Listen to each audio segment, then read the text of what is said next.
it's me, mayohosko, coming to you at 60 frames per second in 4K resolution. No sugar, no filler, just real whole egg, and welcome to my channel.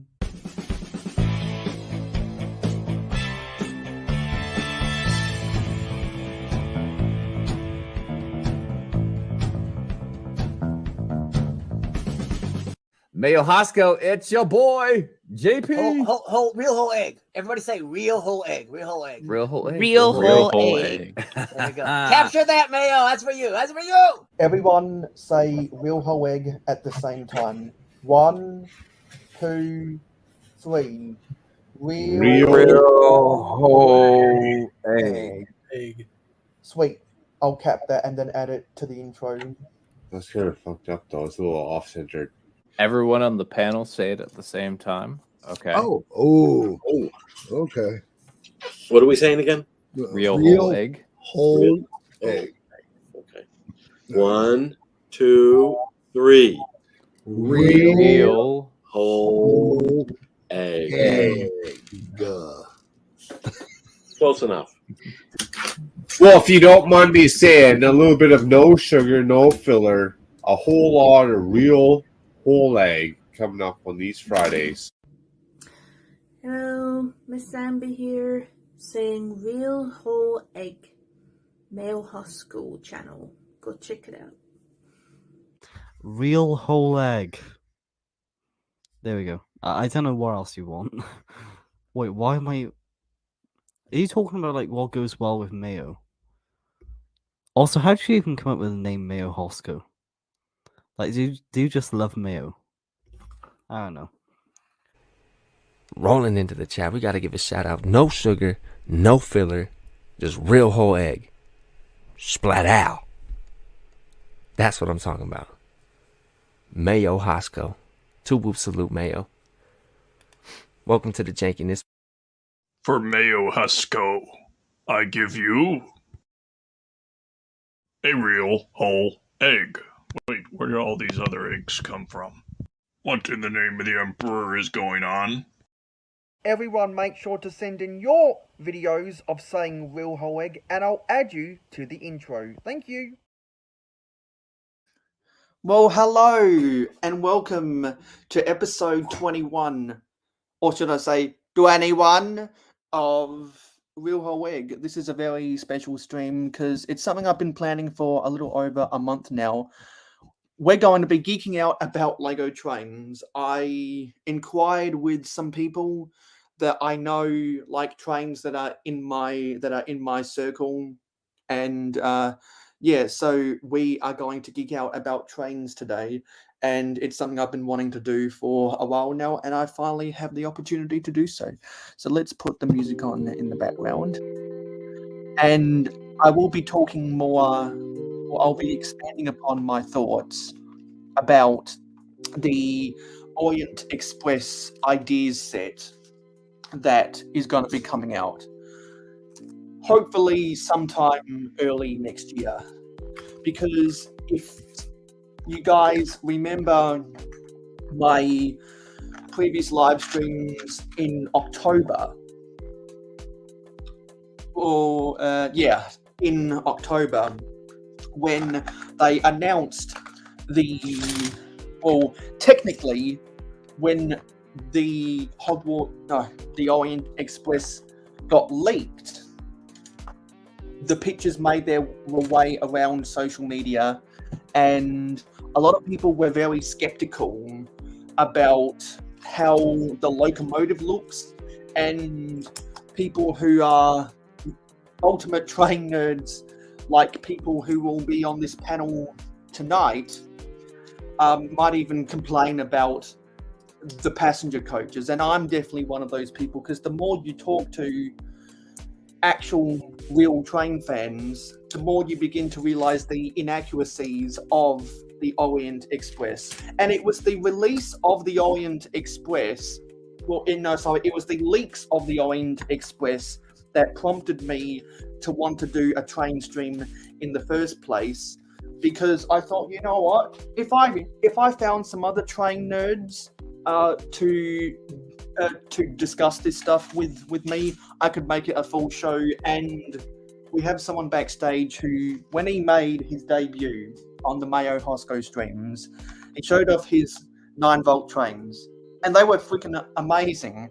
So, without that being said, let's bring on our first guest today. We will have a couple more. Say hello to Eric.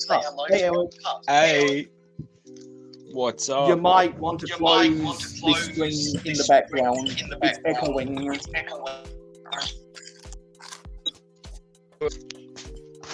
that better? Yeah, that's better. Yeah, so apologies. I've got a whole bunch of stuff on my tape. I can still hear the echo. Oh. Maybe there's a tab that you need to close. That's better. Okay, let me see. Yeah, there's no echo now. Yeah, so I have been very busy. No, there's still an echo. Oh, you know what? Let me switch to my computer. Yeah. All right. I'll be back. Yeah, I don't know what that was about. Yeah, so I'm very busy cleaning my room right now because I'm actually going to be moving out on Wednesday. We found our new house and we're going to be moving into it on Wednesday. Going to get the carpet cleaners and the floor polishers into our house next week.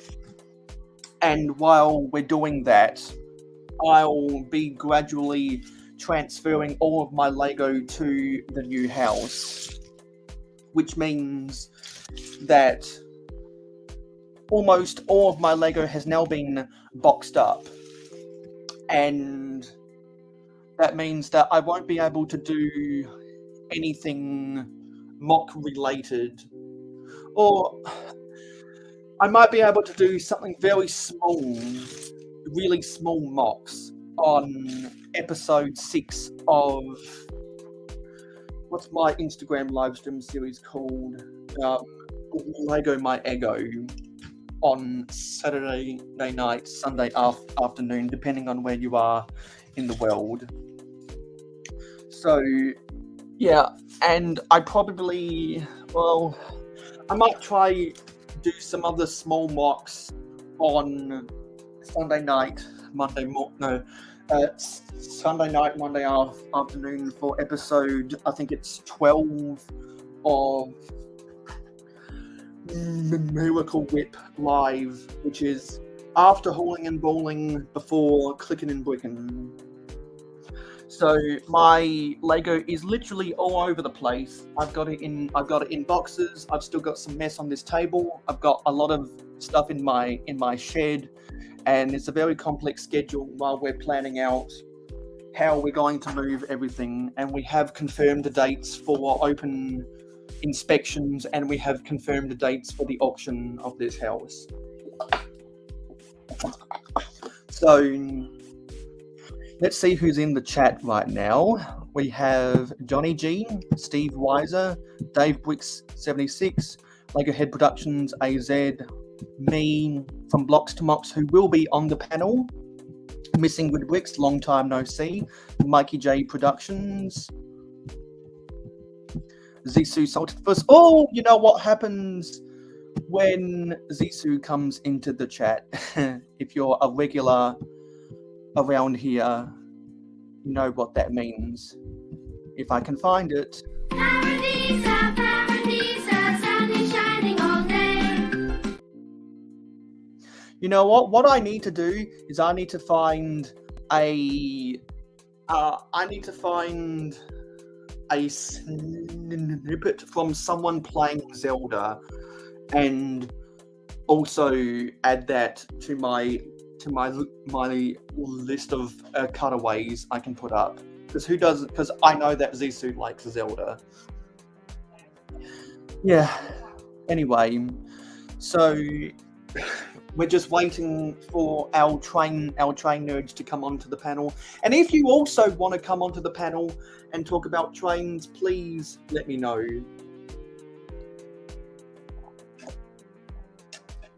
This time I'm making this stream a public stream, so that's why I didn't put up the invitation in the chat. So if any of my subscribers wants to talk about trains with us, just a DM me, and then we can start talking about trains together. And we just had 2 people pop up in the backstage, so let's bring in Eric Hart and from Blocks to Mox. Hey guys, what's up, buddy?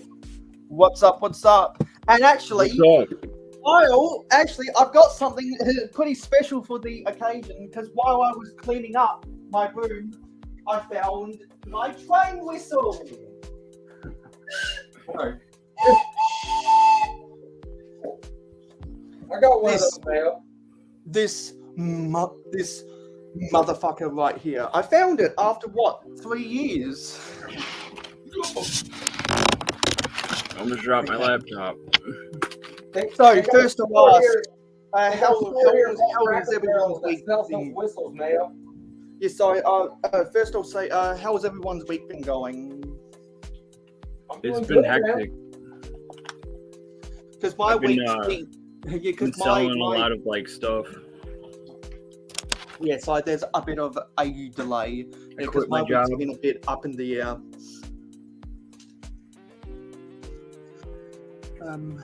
What was that, buddy? I quit my job, so really? I'm doing Lego full time now. And you selling it? Is that what you're doing? Yeah, just kind of like some back stock of what I have and stuff. But that's a pretty big expanding move. my Star Wars collection. I didn't set up my train because I forgot, but I grabbed a box and I started emptying it.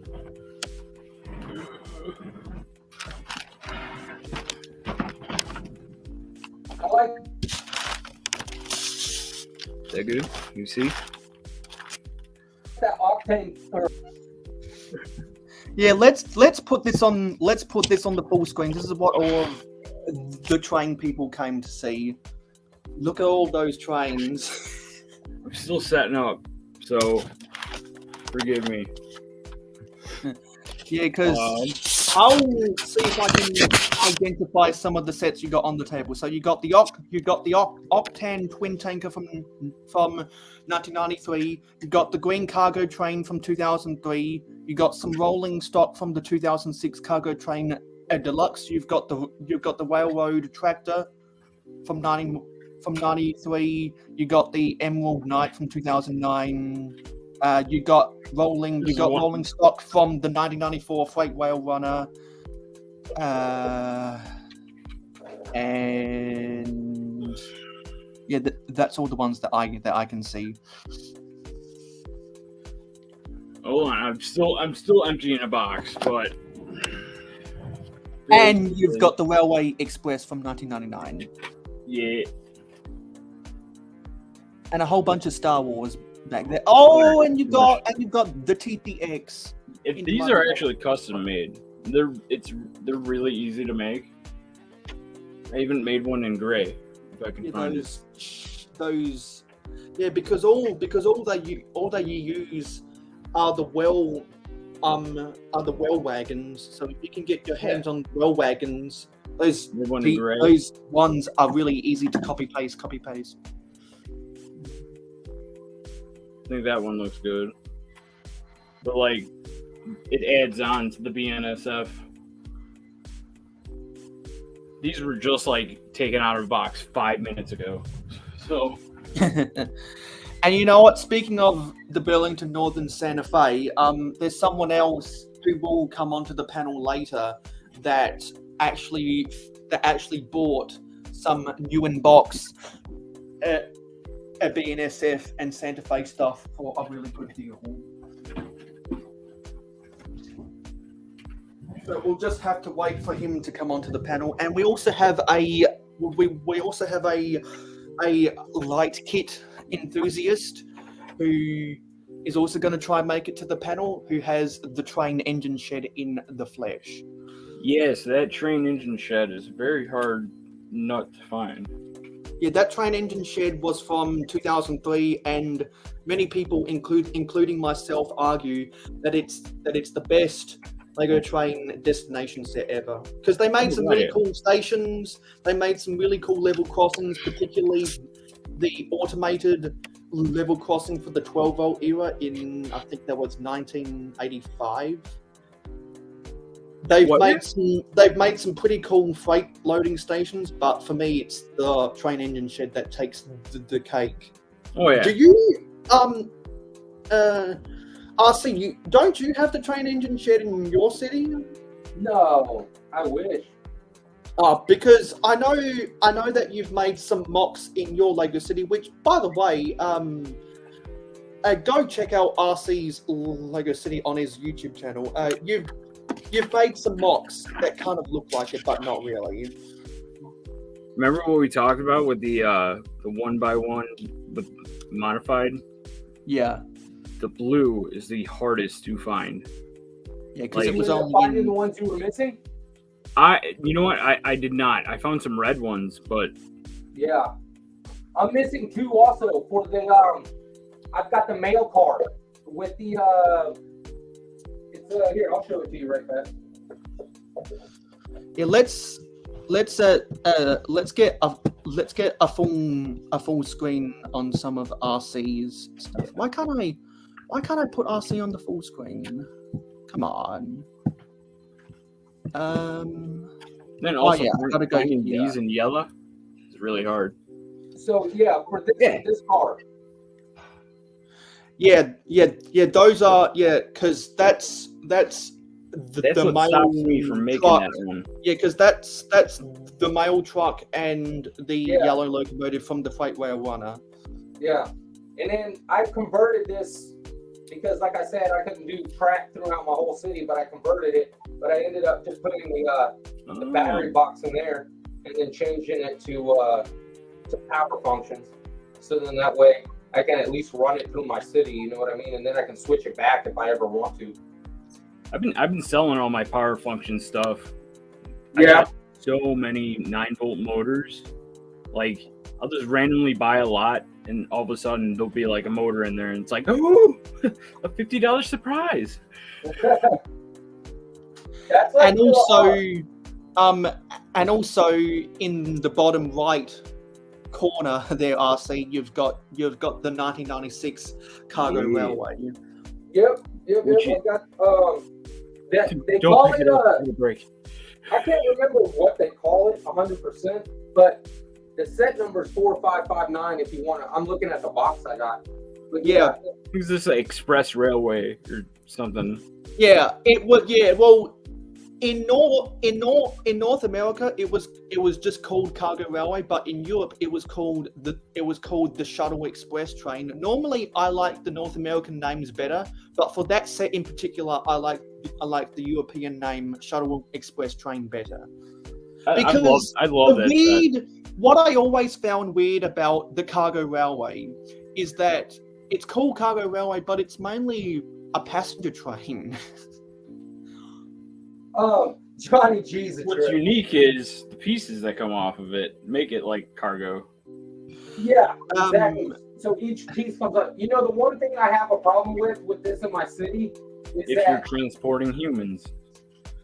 The problem that I have with this in my city that I'm actually working on right now is you see this long plate that they use for this? Yeah. When it takes corners, it can't take some of the tight corners that I have in my city. So I'm actually working on a setup now where I'm building this exact setup, but it's going to be broken apart right here and have another set of wheels. So I'll have different cars for all of them. And then they did just come out with that piece, like the 2-piece of that. In the new trains, it's that, but they break it off in 2 pieces. Oh, like okay. Right in the middle. Yeah, because they introduced the 2-piece well wagon in the 2022 passenger train. So this is pretty much what I've been working on to kind of solve my issue here. It's like just barely been like any progress on it or whatnot, but it's going to allow me to take sharp corners now. And then whenever I put one of the people in or one of the cars in there, it just fits like so. And Hey, actually, take a look at the TTX. Like, it's a the buffer piece. Basically, so from the factory, it's like this, and there's an in between, and it's almost the same. I'm just staring at all those awesome trains yeah, back see, there. you had the same thing. It's almost the same.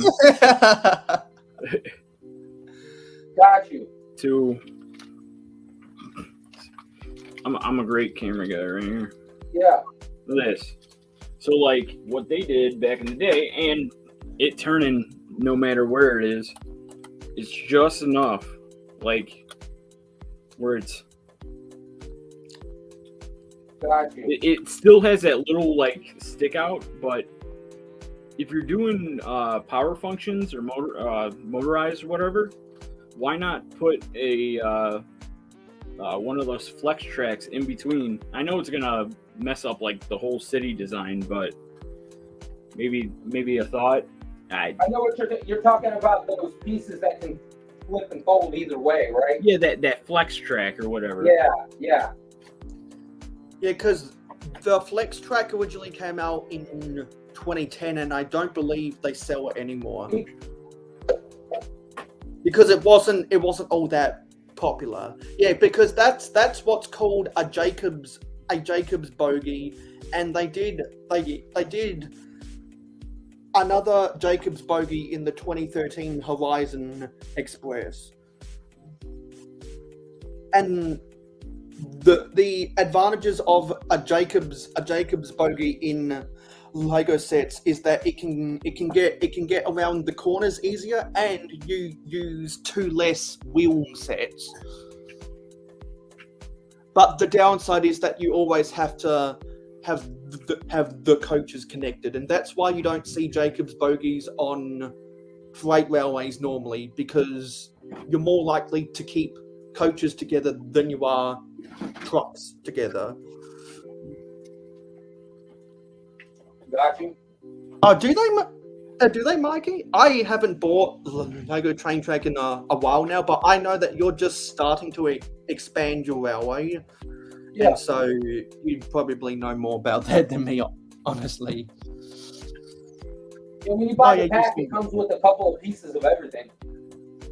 Yeah, because I haven't bought any of the straight and curved tracks separately for years now, because I don't need it anymore. I buy so many of the starter sets that I have all of the track I could ever need. I only end up buying switch tracks because you can never have too much switch tracks.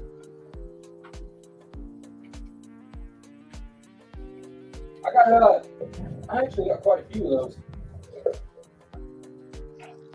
And also, that's one of the breakdown. That's the breakdown crane set. I can't remember its actual name from, what was it, 1996? Because it had that really weird green mobile. Yeah, it was like a crane car, service car. Yeah, because you'd see that on work trains on the railroad. I have part of the. I don't have the crane piece, so basically, yeah.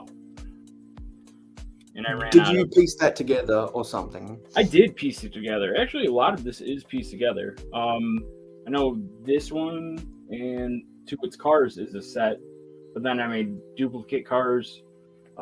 This I pieced together. This engine.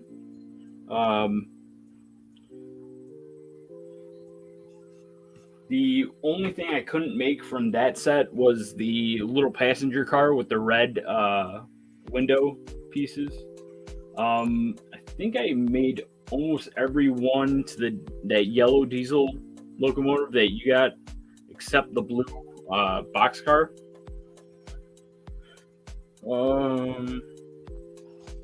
I'll get the set and then I'll like it so much I'll try to duplicate it and keep it to original as possible. Like this one's original, it's got the stickers on it and everything. I have extra cars of these.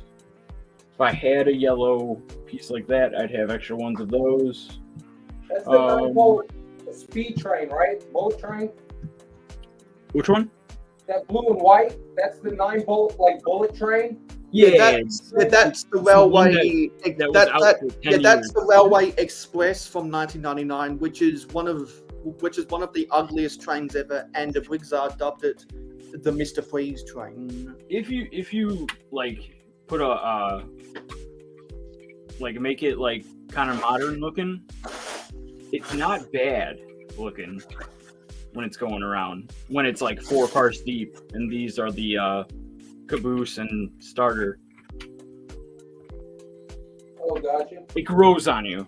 I mean, I have nostalgia love for it because that's basically like the first one I ever got. And just over like hanging out with my buddies and everything, I'll notice like the box and it's like, oh man, you got that? He's like, yeah, you want it? It's like, all right, yeah. So I got a couple of those that were waterlogged. That was a good find. That one that I showed you with, that was the first train I was ever able to get. That was the. I'm just young enough to like want it really bad, but it's about to be discontinued with me not knowing.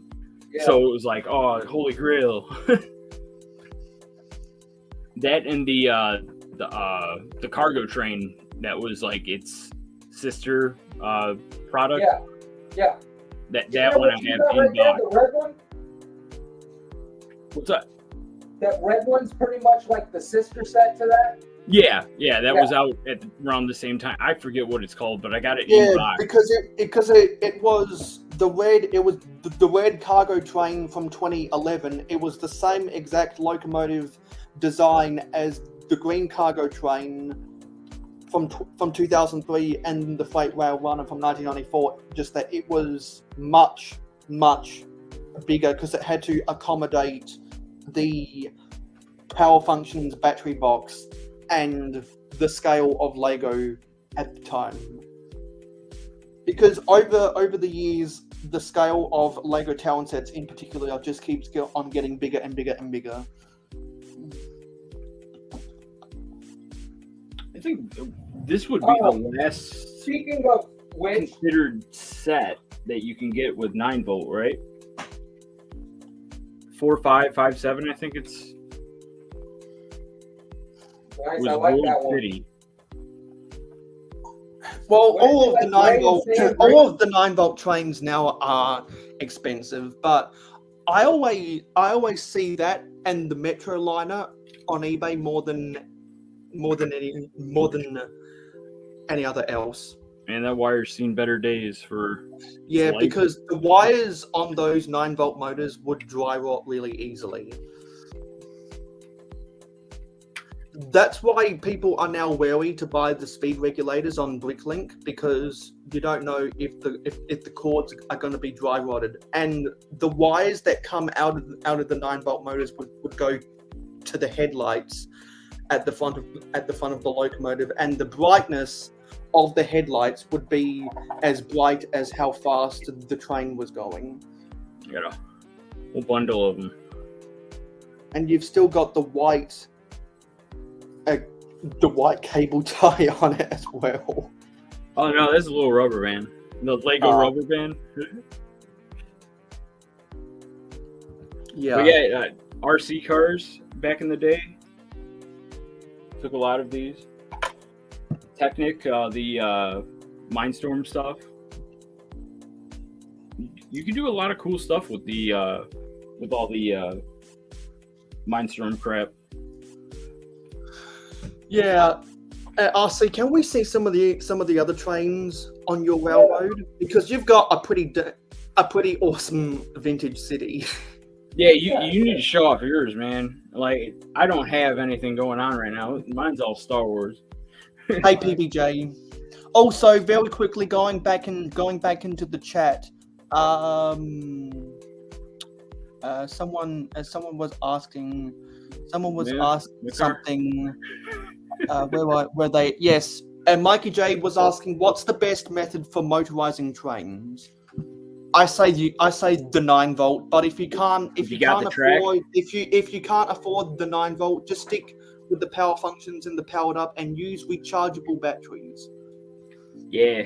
I was gonna say that's the one like pain in the rear about the battery thing is that you gotta always get your battery box out of the train and change batteries and stuff. That's the same thing with the monorail. Where I bought extra. Like, that's what drove me nuts the most about any powered up function or what's the new thing called? Powered up and motor function, right? Yeah. It's the reason they changed the name from power functions to powered up is because they replaced the infrared technology with Bluetooth technology. Hello, PPJ. Someone new in the chat for mail. Yeah, said hello to PBJ. Johnny G's asking, where's the Xmas train? I don't own the Xmas train, and I never intend on buying any of the Xmas trains. I got it, but it's in the other room. It's it goes around the dining room. I got the engine. Wow, look at all that. And there's the monorail. Someone was asking about the monorails in the chat.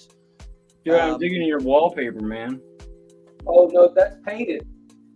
Oh wow. Yeah, my girlfriend did that for me for my birthday one year. Oh man, that's awesome. Yeah, she's really good at painting. So yeah, she hooked it up.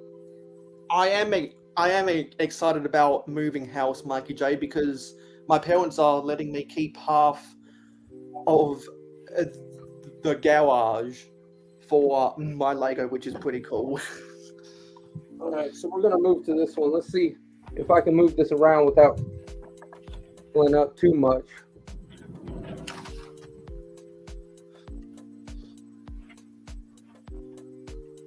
Uh-oh. This is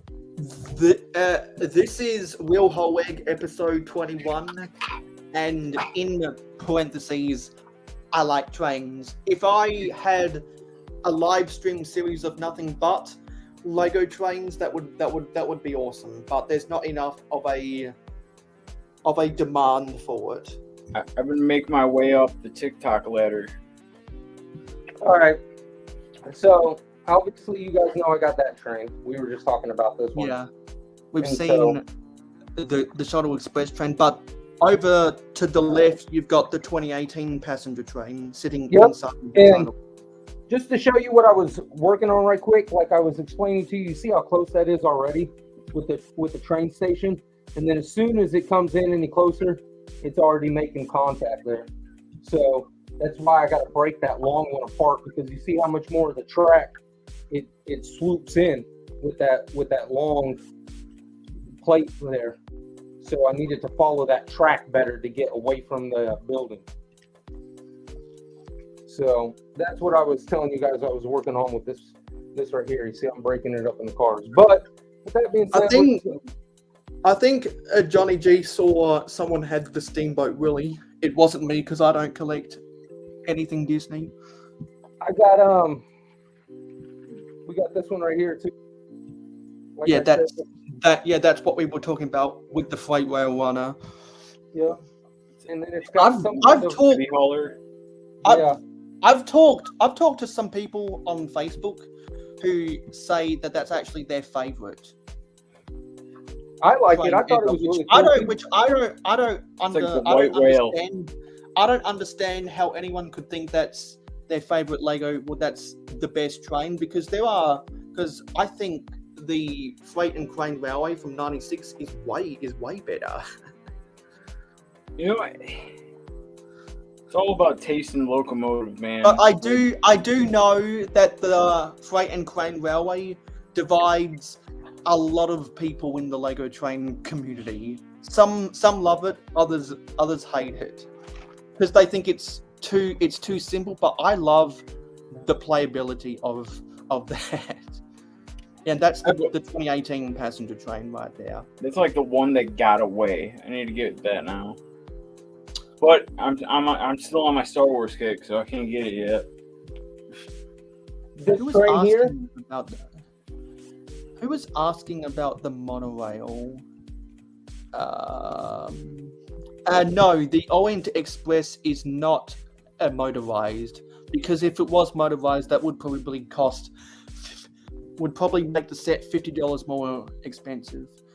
Technically, monorails are trains, Johnny G. Technically, anything that runs on a piece of rail is a train. So even a tram is technically a train. Which I like how people are motorizing the that holiday tram. From the Winter Village Main Street set, and that's something you don't normally see. It's the Monster Fighters train. People forget that some of Lego's own themes that's not licensed. That's cool. Hey, how you have it coming up? Yeah, and that one's kind of weak. It's getting weak, but there you go. Oh, that's cool. And of course, Johnny G's always interested in the mukbang. Let's see the monorail. That's what we all came for. I was just showing y'all the trains. I can show you the monorail. But I got this one too. Yeah, that's the 2018 cargo train, of which I own 2 of, that's also the blue cargo train from 2014. Hey, the Octane tanker car. Yeah. That's the hard same find, man. That's the same Octane twin tanker that you have on your table, Eric. I got the box and the instructions for that one. And also on RC's road bridge, he's got the Octane gas transit. Yep, this one right there. From 92. You know what you should do is you should build some kind of an oil transfer station in that freight yard that can transfer oil between the tankers on road and rail. There is in that 4-car, and there's the monorail running. There's separate little drums that you can like put oil in. Robots will never take over my world, Johnny G. Yeah, that's awesome. Yeah. Whoa. That's so cool. Let's all just get mesmerized at the awesomeness that is the monorail. I don't care how slow you go, I love you. Yeah, it does go kind of slow, but I think it is one of the coolest things ever. And that's just a little monorail station platform I kind of built for it. That's awesome too. Oh man. Well, I like the details of your city, man. I appreciate it. Yeah. Well, what you should do is you should probably have at least one more station on the monorail, so that there's a reason for it to exist, rather than the passengers just going around in a circle and then getting off. That's something that honestly kind of annoys me when people build Lego cities and they only have one train station, because it's like, so the passengers are going to get on at the station and they're going to go all the way around the layout just to get off at right back to the station. The just service, to get off at the same station. NASA stop. Yeah, I wanted to, and it's just the way that the track ran in my city and stuff. I had nowhere to really put another stop. Because wouldn't it be cool if you built an extension from the cliff near that waterfall that was a station? Yeah, I was always trying to figure out a way to put something over here, but I was just running out of space for the most part. Maybe maybe you should try find some of that 3D printed. No, he's keeping an OG, man. Monorail 3D track print so that stuff. you can extend the monorail to go up against the face of that cliff. Yeah, 'Cause I no, know- unfortunately, the monorail was like a kind of like, oh, I want to get that and I want to put it in the city. I'm gonna have to figure out how to put it in the city now. And so, if Yeah. I had a better plan from the beginning, I would have probably had my second stop. But I'm just kind of working with what I got, you know. I think my only thought would be like, wait a minute, it's elevated. Yeah. I could do anything with it. Yeah, and also I'm not sure if you've thought about this, but the monorail technically, because it's a monorail, it doesn't have to go in a complete loop like Yeah. my train does. Can you show that center crane? You can have it Oh, going the RES center? That's awesome. Yeah. Yeah, because what some people might not know is with the monorail stations, since it's all automated with a pressure button, you can have the monorail go in the opposite direction once it enters the station. Adventure? Oh, dude, You see that set back there? that's Rita? awesome. You The see that extreme. Yeah, or the extreme team, and I find it funny that you got the trauma team there, because you know the extreme team has a high chance of getting injured on those mountains, because they're the extreme team. Yeah, exactly. Where's the Outback adventure one with the first like springs that they put on like a little Outback car? Yeah, that guy right there. Is that one or? It's kind of there's like a couple of them. The you gotta think of four-wheelers like have 'em. Crocodile Dundee. Yeah, because there was because it was kind of an Outback airstrip, which is, I believe, the first distinctly Australian set Lego ever made. Think of like Steve Irwin's truck with the that wasn't like an Australia set exclusive. Because when you think of an Outback desert outpost, you don't think of the Sahara or the Gobi or the Arizona desert. that brown bear You think about the Simpson Desert. Yeah, he's actually trying to get to the beehive I got up there. Yeah, and I've got so many of those vehicles from bulk lots on eBay. I love the RES, the rescue. Oh yeah, that was at Toys R Us all the time when I was a kid, and I was like, I want this. I always found it funny how instead of spelling out rescue, they spelled it as RESQ. And there's the Sail and Fly Marina. That's one of my top 10 sets of all time. And you know what? What was weird about one of those vehicles in that main rescue headquarters is it used the same windscreen from the cargo railway. Yeah, they Oh, use yeah, the darker, like a dark blue though. Yeah, because they molded it in dark blue. Correct me if I'm wrong, to match the rescue color scheme. And that's something funny about the rescue theme is I always hear people calling it rescue, but it's actually pronounced rescue rather than rescue. I got ADD. It's whatever I call it the day I think of it. Just because of the way that they spelled it, yeah. So you're not going to see too many monorails on YouTube, but you will if you go subscribe to From Blocks to Marks. I appreciate it, Mayo. Yeah. Anyway, I wanna since we showed off y'all's collections, now I want to talk about something else. I want to go back to the Orient Express.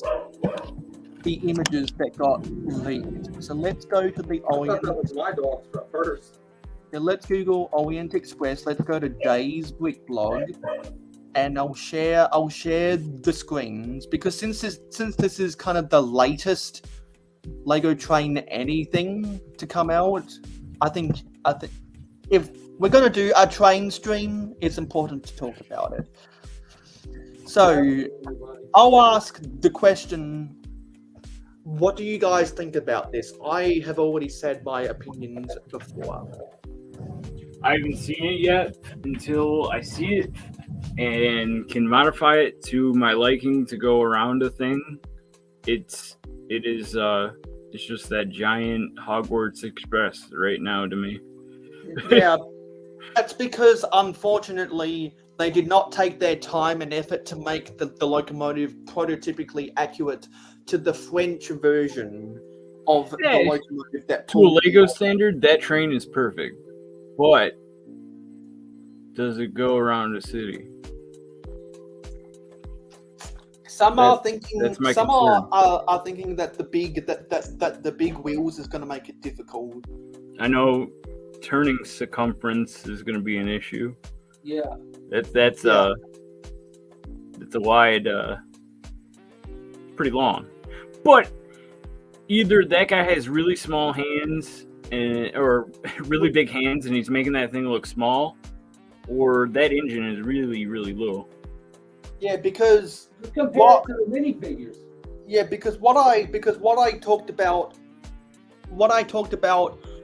on my stream the week that these images got leaked was that Lego did not take their time to make the design of this locomotive look different from the Hogwarts Express locomotive, which is based on a Great Western Railway Hall class.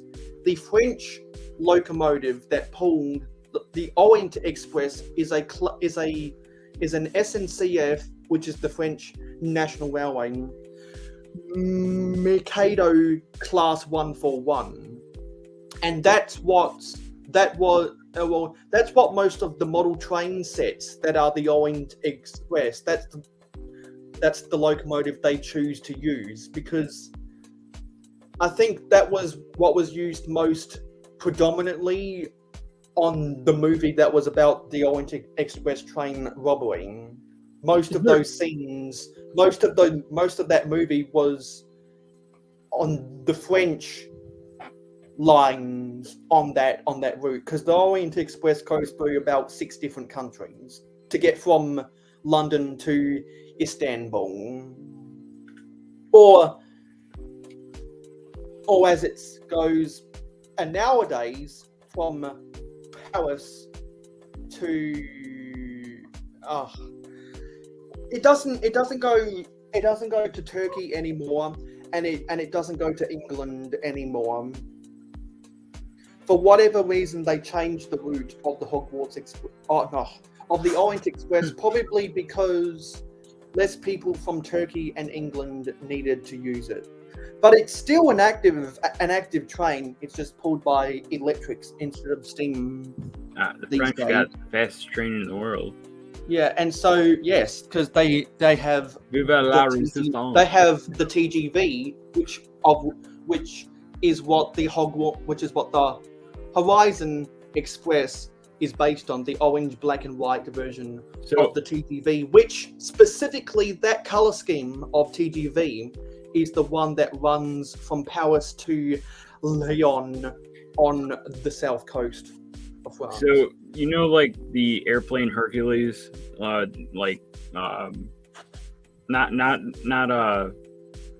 what's his name's Hercules, the C-137. No, is it?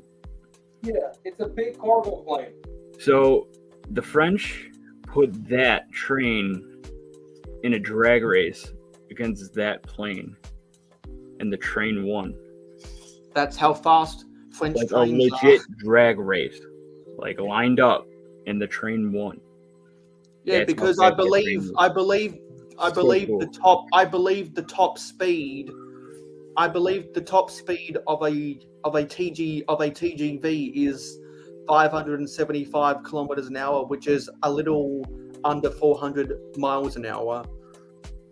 Oh, It's one of the only trains in the world that can go faster than a Ferrari Formula One car. Formula One. Not too many other trains can go faster than a Ferrari Formula One car. I mean, not too many trains can go faster than an airplane. Not much can go faster than an airplane. You know? Yeah, because most domestic aeroplanes can go a maximum of 900 kilometers an hour, which is a little under 600 miles an hour. Turboprop. You'd have to be a regional plane if you're getting outpaced by a French TGV. Which I can't wait until the future when we stop being such, sissies and actually like invest and want the technology of like mag lift and all that stuff with the trains. I mean, Japanese people are kind of ahead of the game on that one. It's like, And hey, why don't we need that? We need that.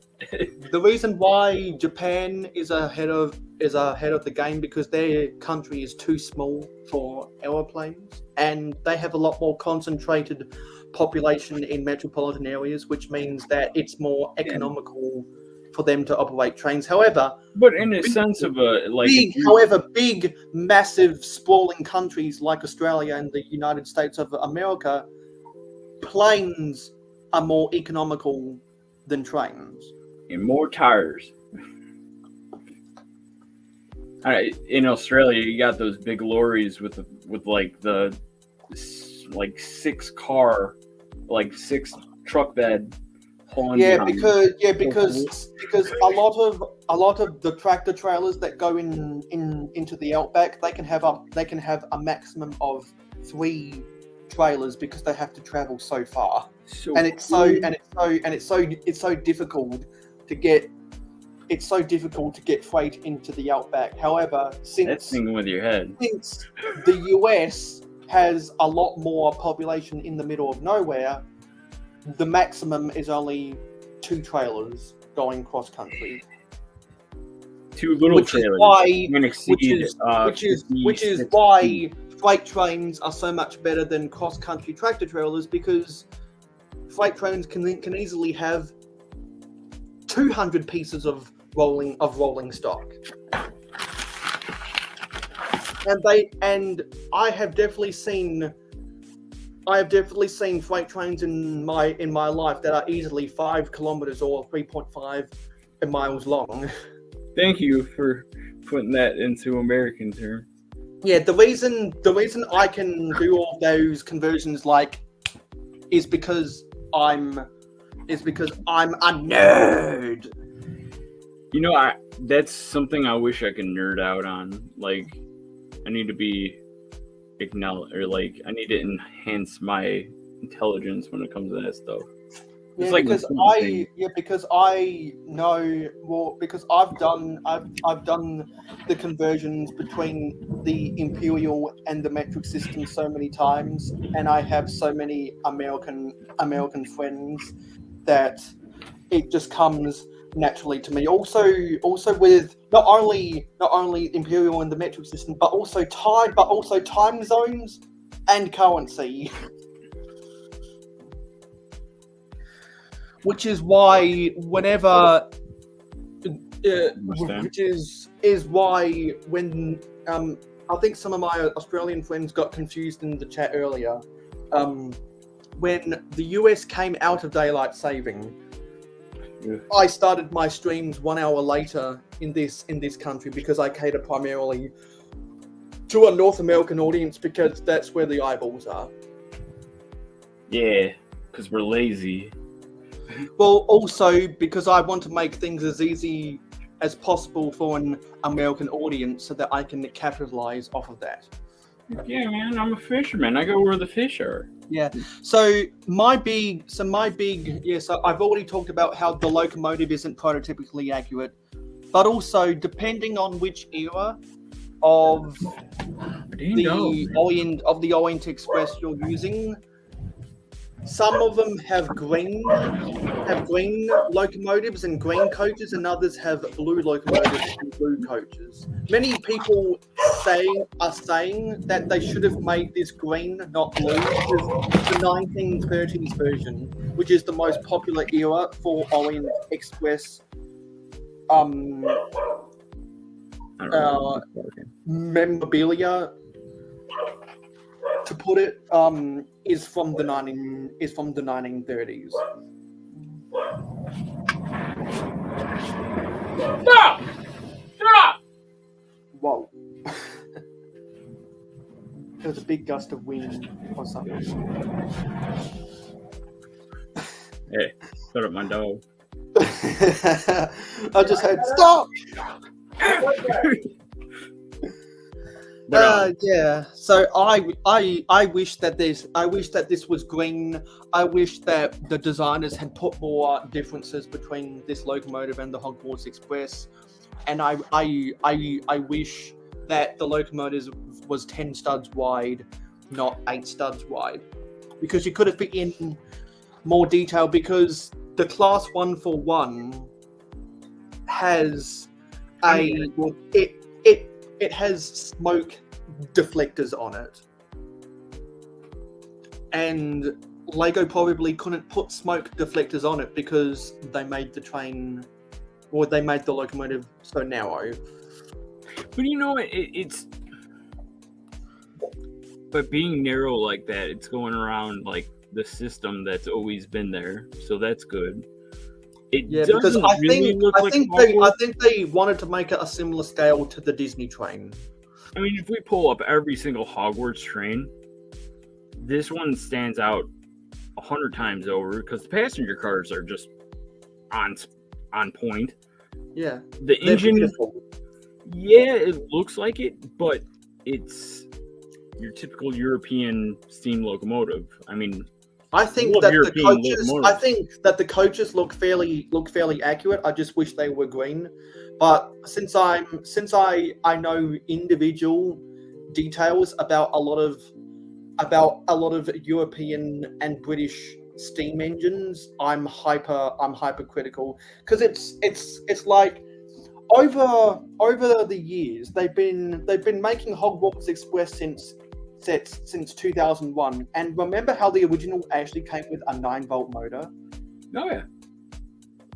And I think the 2004 version also came with the 9-volt motor, and then slowly started making the locomotives more and more detailed, but they've never made a Hogwarts Express locomotive that looks prototypically accurate to a Great Western Railway Hall class. For years, I was complaining, well, they should use more of the Speed Champion's curved elements to make tenders of their steam engines more accurate. And that's what they did in the 2022 version of the Hogwarts Express. They used the 1x2x1 inverted arches from some of the new Speed Champion sets to make the curvature of the Fowler tender of a Great Western Railway Hall class more accurate.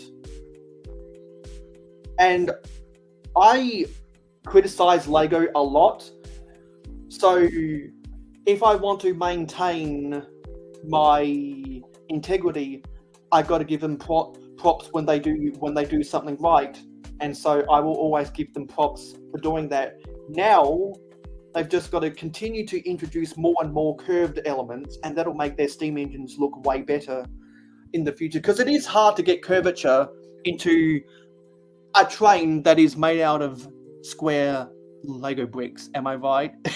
Yeah, but you know, it's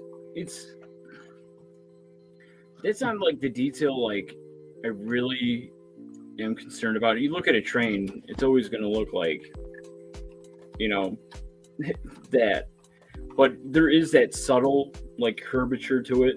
Unless you really get up close to it, you don't know it's there. And it's like, I like how they're like, oh, we're gonna go detailed, like with the European like style train cars and steam engine. It's just how they did the crocodile locomotive. Please give us like a Union Pacific big boy in that. Yes, like, I want a big. I want a UP, a big boy, or a Canadian, or a Canadian Pacific Daylight, or a New York Central Hudson, or a Southern Railways, a General so badly. It's like, give me the 2x4x2 with the tender and like a mail car, and like do like a store exclusive. You buy the cars. It's not going to be that expensive. It's only going to be in stores or online. So it's like, what do you got to lose? Like, come back out with the individual cars. That was just so unique and cool. Yeah, because they haven't made individual pieces of rolling stock since they discontinued the TTTX intermodal double stack trucks that both of you have shown off. They haven't made any separate sale rolling stock since. And also in 2005 they were still selling the green and white high speed train that came out in 2003 with the 9-volt era. They made a separate sale passenger coach and a separate sale rear locomotive for that, because that was an EMU. So instead of buying two of the sets, you could buy a separate sale passenger coach, a separate sale rear engine, and you wouldn't have to have the expense of buying yet another 9-volt motor, and you could buy as many of those passenger coaches as possible to make the train as long as possible. Everyone wishes they did that with the Horizon Express. Everyone wishes they did that with the Emerald Knight, because the pieces, those windows in the Emerald Knight are incredibly expensive, and that prevents a lot of people making more coaches for their Emerald Knights. It's a really dumb decision, and I don't know why Lego stopped it, because they makes it special though. They always use antiquated sales figures to decide. They choose not to do that. They could if they want. That's what makes Lego desirable, though. There's a want, because it's like, if they just mass produce it, we wouldn't be in this. It's just like, you just go out and get it. There's no hunt to it. There's no adventure. It's just given to you. So it's like, it sparks creativity. It sparks adventure. It sparks, something other than it's like, oh, here you go. Here's another, Mega Block. That's what I enjoy about Lego. So it's like, I get it's frustrating, but sometimes frustrating is the adventure. You know who does make cars and like that is Blue Bricks. It's pretty cool. They'll sell you like any car you want. I knew you were gonna say that. Because I know you so well, RC. Because how cool would it be if they made add-on packs to this Orient Express? I always want to say Hogwarts Express. No, how cool would it be if they made add-on packs to this Orient Express idea set that was just the coach? Yeah, I mean, I'm American. They're not going to. But if Lego had better market research, they would realize they have hundreds of thousands of people that would buy that. But Lego doesn't but Lego chooses not to research that market, so they're not going to. They choose not to, which I always harp on about this, because Lego just keeps making dumb decisions after dumb decisions. But is it really dumb? One of the dumbest decisions Lego ever made, which is what Johnny G was asking about before the stream even started, is that Lego Trains isn't even a theme anymore. Yeah, that bums me out. Lego I'd be way more into trains. Lego Trains stopped being a theme in 2006 when they came out with the green cargo train deluxe and the red and white passenger train for the remote control era. That was before they realized, wow, this system is terrible. Let's replace it with power functions, and power functions is way better than. Yeah, but like, say that like they come to the future of now and see how many A-Fools are like nuts about trains. Like anybody that does a city needs trains. Anybody has heard of Santa Fe Super Chief, you know? And it's like, if they knew what we know now, like what could be their projected like goal, instead of just giving us, here's a crocodile, here's the Hogwarts Express that's been red forever, or it's like, hey, just make it maroon, like, you know, it should be. Yeah, because these are Express on a like that 10 wide brick built track also, like Hogwarts is. Yeah. Yeah. Like that collector's Hogwarts Express is like, wait, you didn't make it normal scale? Like, who the hell is gonna buy this? Like, other than the ones that you gave it out to. So many people, including myself, have dubbed it the UCS Hogwarts Express because it can't run on track. Yeah, it's just a big train that's like, oh, all right, this just takes up a lot of room. Just give me a small one. And then they release a small one, and it's like, you just retired the other small one that looks like this one. Like, what are you doing? I'm glad they retired the 2018 minifigure scale version and replaced it with another one. Yeah, I'm actually glad they replaced a Lego set with another version of the same Lego set for once in my life, because the 2022 version, the locomotive is so much more accurate to the Great Western Railway Hall class, of which the Hogwarts Express locomotive is based upon, than the 2018 version. It does not compare. The passenger coach may be better in the 2018 version by a slim margin than the 2022 version. But oh my god, the 2022 locomotive is the best Hogwarts Express they've ever done. Maybe my view is just obscure. I grew up with Lionel trains, so the classic Lionel. With a So we're caboose, talking are we talking O scale? SA,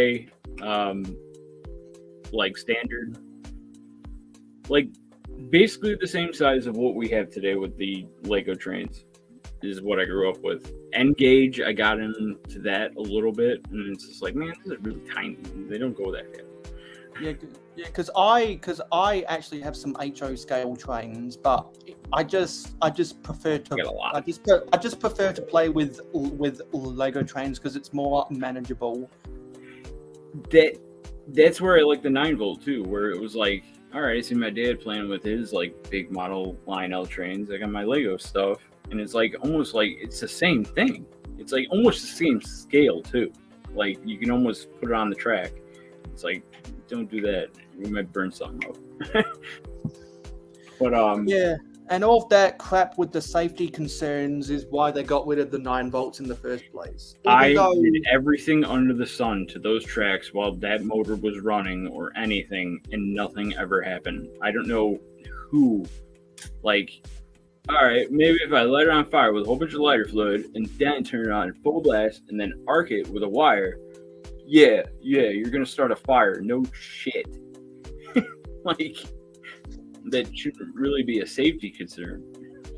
Yeah, and also they haven't made the cross track since the 9 volt era. Yes, and a lot of people wish that they would bring back the cross track, and since they haven't made it in now it's 18 years since they made the cross track. The cross track can easily sell for $50 a piece. Because it's so rare now. It's been discontinued for so long. What is the cross track? I got that cross track. The cross track was a 90-degree crossing. I'll see if I can try find an image of it. They also made cross tracks. They also made cross tracks in the 4.5 and the 12 volt era. Oh, okay. So they made it in all of the different eras from 1966 to 2005, and they haven't made it ever since. Which really annoys me. I'll try find the box the 9-volt version.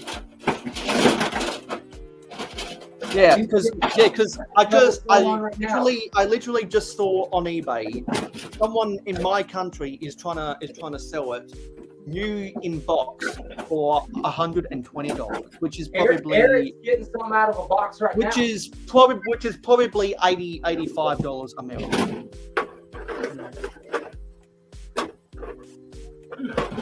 Yeah, I'm gonna try finding an image of what the box looks like, because Eric probably doesn't have any new in box. And if anyone remembers, in 2003, they changed all of the boxes for the 9-volt train tracks for the World City packaging. And the World and what was weird about the 9-volt train tracks in the World City packaging is because 2003 to 2005 was the crossover period when they were transitioning from light grey to for these train tracks from dark grey to dark bluish grey. Some of the World City packaging for those tracks is dark grey and others is dark bluish grey, depending on if you get a 2003 version or a 2004 to 2005 version. And I believe that the dark grey version of the World City packaging is slightly more expensive. Yeah, so I'll go share an image. And we have Gladiator Bricks Productions. Hey Gladiator, and we also have Country Bricks Build Crisis. Hey no, so plus we've got house inspection. Well, once you're done with your house inspection, Contra, you should definitely come onto the panel, like we arranged, and show off your new in box BNSF and Santa Fe stuff. Because if anyone hasn't watched my live streams since the start of October, Country Bricks Build Craze found the deal of the century with a new in box Burlington Northern locomotive and a new in box TTX rolling stock. Really, really good deal. And once he's ready to come onto the panel and show that stuff, and we both tell you the price tag, everyone's jaw will drop. Yeah, so I'll go Santa Fe, but all 9-volt track. Got a lot. Yeah, so that's what the box. So that's what the non-World City box. That's what the system box for the cross track looks like. I got that with it came as like a set, where it came with a loop and then it came up and then crossed, and I got it out of the Lego magazine. I remember that it was for like Christmas, and I got it with that World City cargo train. Because wasn't that one of the multi packs that they used to do where they'd bundle multiple train sets with track packs together at a reduced cost? It's basically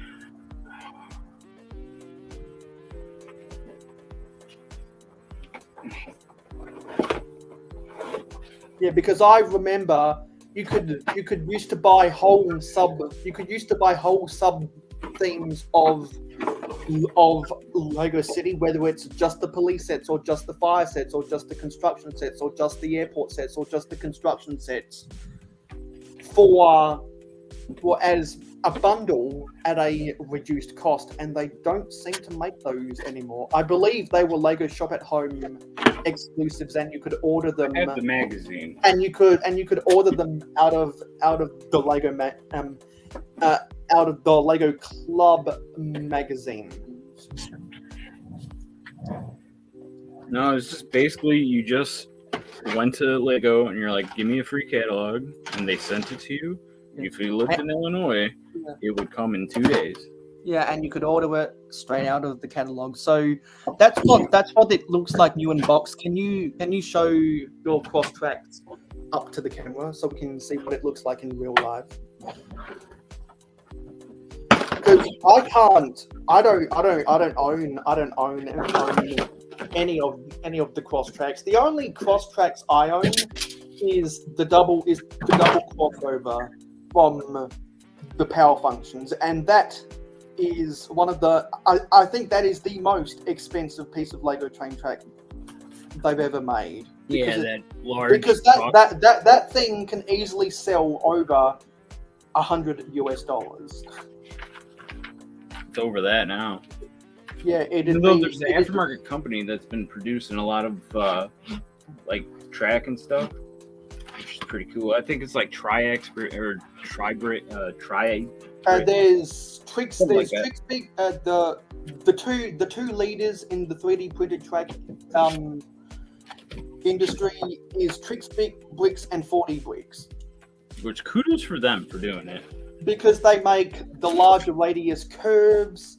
They make really complicated switch tracks, including switch tracks that don't have that weird swivel in the middle. Because if anyone's bought official Lego switch tracks from the 9-volt era, which is 1991 to 2023, both 9-volt and power functions powered up RC from 99 for the last 32 years, you know that the switch tracks have that weird bend in it. All right. And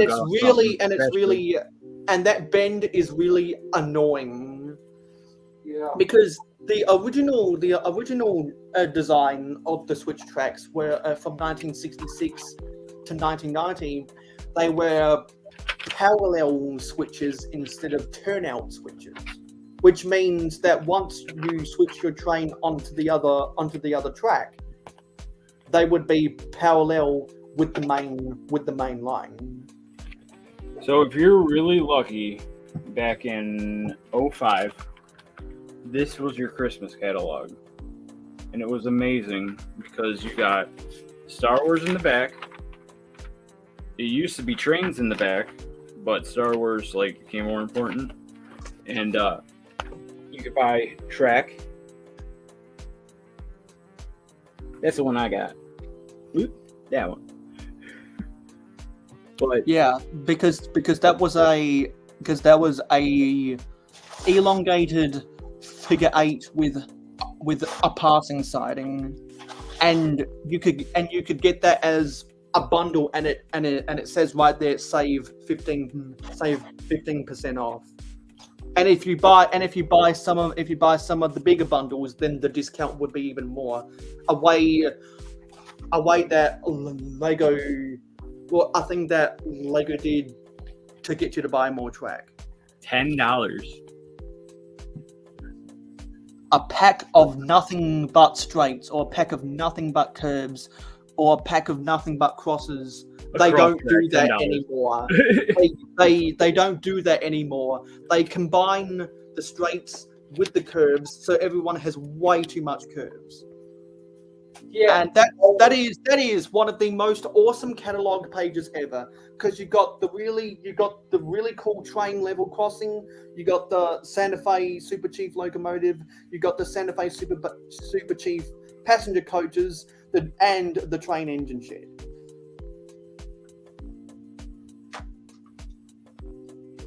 That's just amazing. That is one of the most iconic catalog pages of all time, in my opinion. So this was like my Lego website when I was growing up. These were so exciting to get. So was that a 2005 catalog? Yeah, 2005 Christmas. Yeah, so was the Burlington and then you had the Burlington Northern locomotive, the 2003 Grand Central Station, and the TTX set on the next page.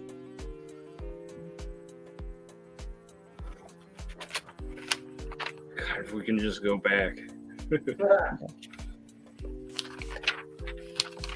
Pick up Yeah, a so- couple of these, huh? Yeah, so two 100 bucks? the original Cloud City. $6,000 a piece, Yeah, $8,000 a piece. and the Boba Fett in that set is so expensive now. Just the set sealed is like $8,000. Yeah, because everyone wants it, and no one can get it. Know how I know I was too big into trains in 2005? Because I didn't get that Cloud City set. If I was really big into Star Wars, I would have got it. So thanks. And the reason why that catalog would have been like the internet for you, because the internet for residential addresses was only 8 years old in 2005, and Wi-Fi was only 1 year old in 2005. I'm at a Death Star 2 for $300. How much is that brand new in box now? Yeah, that'd be worth an arm and a leg, like most of the 9-volt and 12-volt trains are worth an arm and a leg. And I was just getting into Lego Star Wars then. Like, again. Oh, nice, Gladiator. You'll have to make a video about that for your channel. Because for those who don't know, Gladiator Bricks Productions and Dead Bricks Customs, and technically Coconut Brick Studios, they make a lot of custom things. I like him. He's good. I watch a lot of YouTube Lego people. So, like, I was thinking about becoming a critic and be like, all right, since you like ripping on Star Wars so much, here's my theories. God damn them.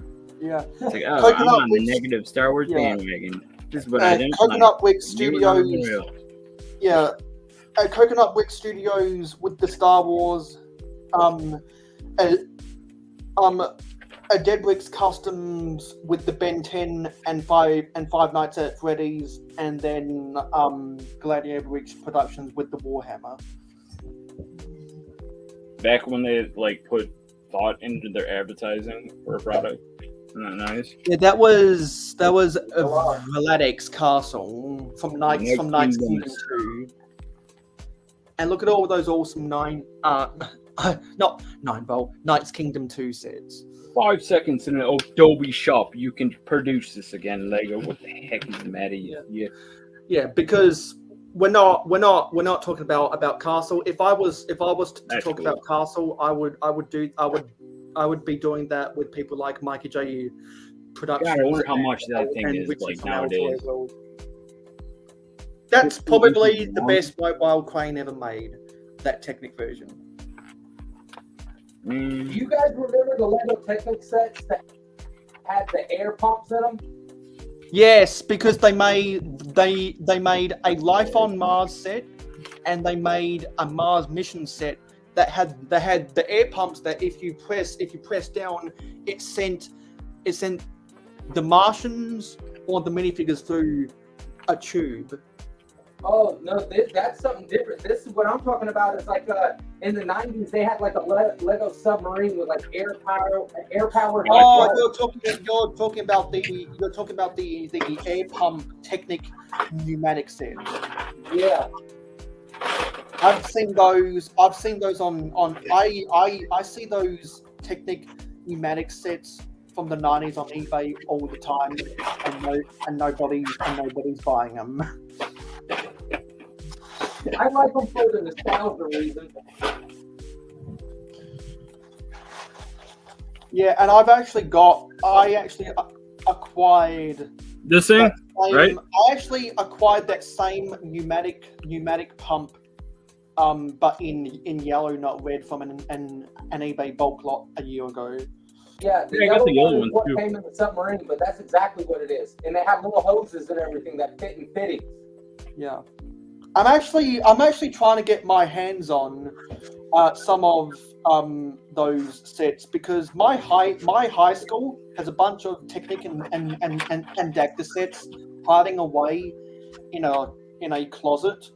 And they've been sitting in there for the past 20 years doing absolutely nothing. And I reached a contract with them years ago to sell it, and I put a clause in the contract. If you don't sell these, I can legally make an offer to buy them at a reduced cost.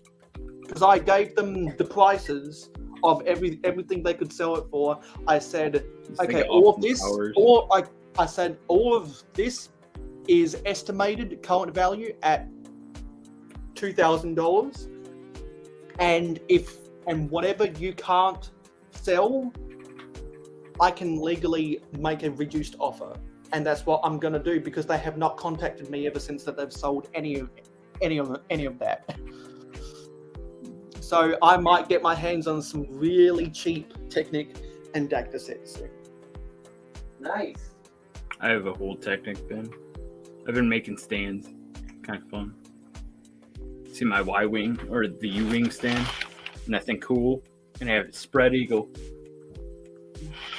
So cool. Yeah, so whenever you're ready, Contra, whenever you're available, feel free to come onto the panel and you can show off your awesome new in-box train stuff. Anyway, I wanted to talk about converting the methods of power, because from Blocks to Mox, you've already talked about how you converted a lot of your 9-volt trains to power functions. I cut out. Hey, I cut out. Yeah, so I was saying I want to talk for a little bit about how people convert their methodology of power, because you've done the same thing, putting power functions motors in your 9-volt trains. Yeah, I will say that switching it that way, I would think doing a 9-volt conversion with the track. See, if I could have swapped out my track easily, I think that would have been the easiest way to take. Because when you try and switch a 9-volt to RC, the problem that you come in with is that 9-volt train wasn't designed for that battery pack. So you got to come out with a way to hide that battery pack somewhere in that train. Yeah, and that's why a lot of the 9-volt trains are smaller, because they didn't have to accommodate any of that. Yep, they get the power from the track. And because they didn't have to accommodate any of that, they could make the locomotives look more prototypically accurate. See, I was all for like switching over to like power functions, and then I like did the pros and cons. It's like, hey, wait, I can actually run the power functions on the 9-volt track. It's a little bit more expensive, but you don't have to spend money on batteries. That's the biggest bummer. Like, that is direct current. Like, you could, you don't have to point at it like a old TV remote or connect Bluetooth or. See, and I really don't run mine very often. I mean, I run them here and there just to run them through the city. But the reality is that, I mean, I think if you're at a show, it would be something. But when you're just at the home and it's sitting on the track 9 times out of 10 and it's not really running it, you barely go through those batteries. Yeah. But it is nice to run it like all night and day and be like, wow, it's still going. Yeah. It's very annoying. But yeah, because that's something I've thought about before, is should I convert some of my stuff? And what I've realized is that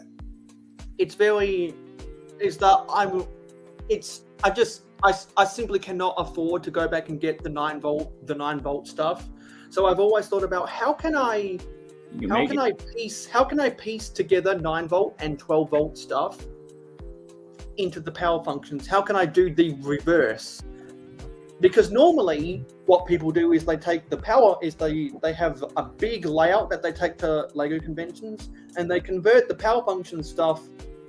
They put 9-volt motors in it. So a lot of people at conventions run all their freight trains and their Horizon Express or their Emerald Knight on 9-volt, and they use 9-volt at conventions because they don't want to have to keep on changing the batteries. Yeah. Which you don't need to change the batteries if you spend more money up front and get the rechargeable batteries. I was so sick and tired of buying alkaline batteries over and over and over again. I was like, fuck this. I don't want to have to keep on doing this. I will just spend 4 times the cost of alkaline batteries to get rechargeable batteries, and then I won't have to keep on buying alkalines over and over and over and over and over again. One point in my life, I got batteries for free, and I got tired of changing them. So, like, I'm an old school guy though. Like, I like my.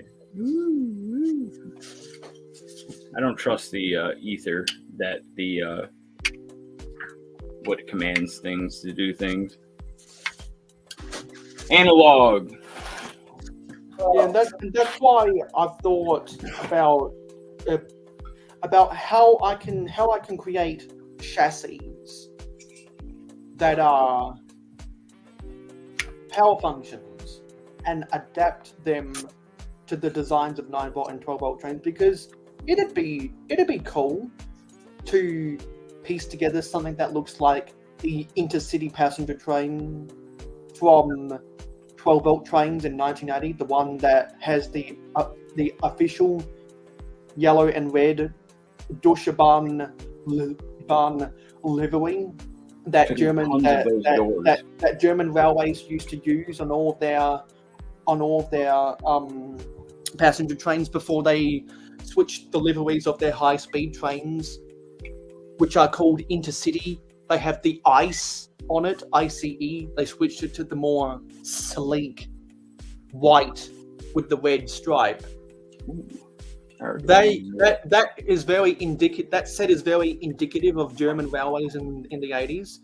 And the way the locomotive is, you could easily fit a battery box in it. And I also think about the intercity passenger train Express. They just added the Express when they came out with a red bullet train in 1985. The engine of that EMU, since it had just an engine house in it, you could easily put a battery box in it. However, what RC just showed off earlier, when you have locomotives like the yellow one from the Freight Rail Runner, you have to have an entirely separate piece of rolling stock just to house the battery box in it. But what I like about power functions and like everything like that is you can put a motor on a gear, so it doesn't have to be trucks. It can be a gear. Yeah, it doesn't have to be bogies or a wheel set. That's what I really like. Be attached to anywhere. That I haven't dabbled with, which I really want to, and it's been like itching at me to do the Crocodile or the Emerald Knight. But Train Man, Star Wars, is taking over. Yeah, so because there's also some of my own train steam engines, the ones that had the large tender, because for those who don't know, the reason it's called My Own Train is because Lego gave you options for five different colors, and you could choose, do you want it to be a tank engine or a tender engine? And you could also choose, do you want a small tank engine or a big tank engine? Or you could choose, do you want a small tender engine or a big tender engine? And they'd sell you these packs of colors pieces in different colors to build different colors. They are a very good deal on eBay. You can pick up those packs engines, and that was very labor intensive, which is why My Own Train only lasted for 3 years. Which is why in 2001 and 2002 they sold the builder locomotive packs separately, and they sold the separate sale pieces of rolling stock. So you had the red caboose, the Octane tanker, you had the log trucks, you had the green passenger coach, and there was one was only offered in a set. You had the hopper truck, and you could buy those individually, and so many people stocked up on the caboose from the My Own Train thing because people go caboose every Lego train doesn't one. produce too many American style cabooses. A lot of times in the past, they've just made European style brake vans, which are much different from British style brake vans, which are entirely different from American cabooses. And that My Own Train caboose is still popular to this day because I don't think they've made a caboose since that one 20 years ago. Nothing even comes close other than a boxcar that has a door on it. Yeah, because they really haven't made a separate sale caboose since, and I don't know why they haven't attempted to make a caboose in one of the Xmas trains. Well, which yeah, are they have. all- They made a caboose in an Christmas They tree. did the trolley. Well, but that's a streetcar or a tram, not a caboose. Gotcha. Yeah, so it's just really up in the air because I'm pretty actually no, they can't include cabooses in steam engines that are pulling passenger trains because passenger trains did not have cabooses. They had a brake coach. It was only freight trains pulled by steam engines that needed separate cabooses on the back.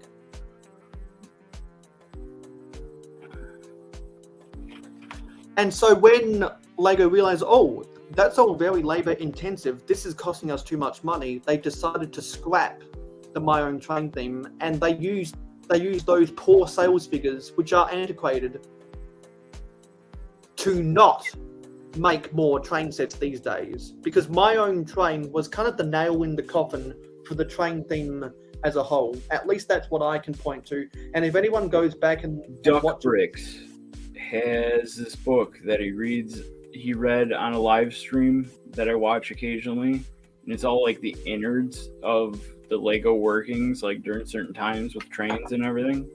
And definitely check out the video because it gives a lot of insight to like how everything is. But I don't think that's the 100% reason. But check him out, Duck Bricks. He's on Lego Masters. Yeah, Awesome. and I know a lot of people, the only reason they're watching whatever this season of the American Lego Masters is because of Duck Bricks. Because if you compare Lego Masters between England, the US, and Australia, Australia is clearly the best because Australia makes it very wholesome.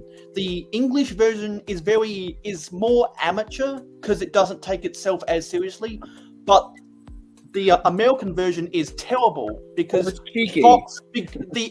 I believe the only reason it's terrible is because it's on the Fox network, and the Fox network has some of the most trashiest reality TV shows you'll ever see, and they treat it the Fox network treats American Lego Masters like a reality show instead of a competition show.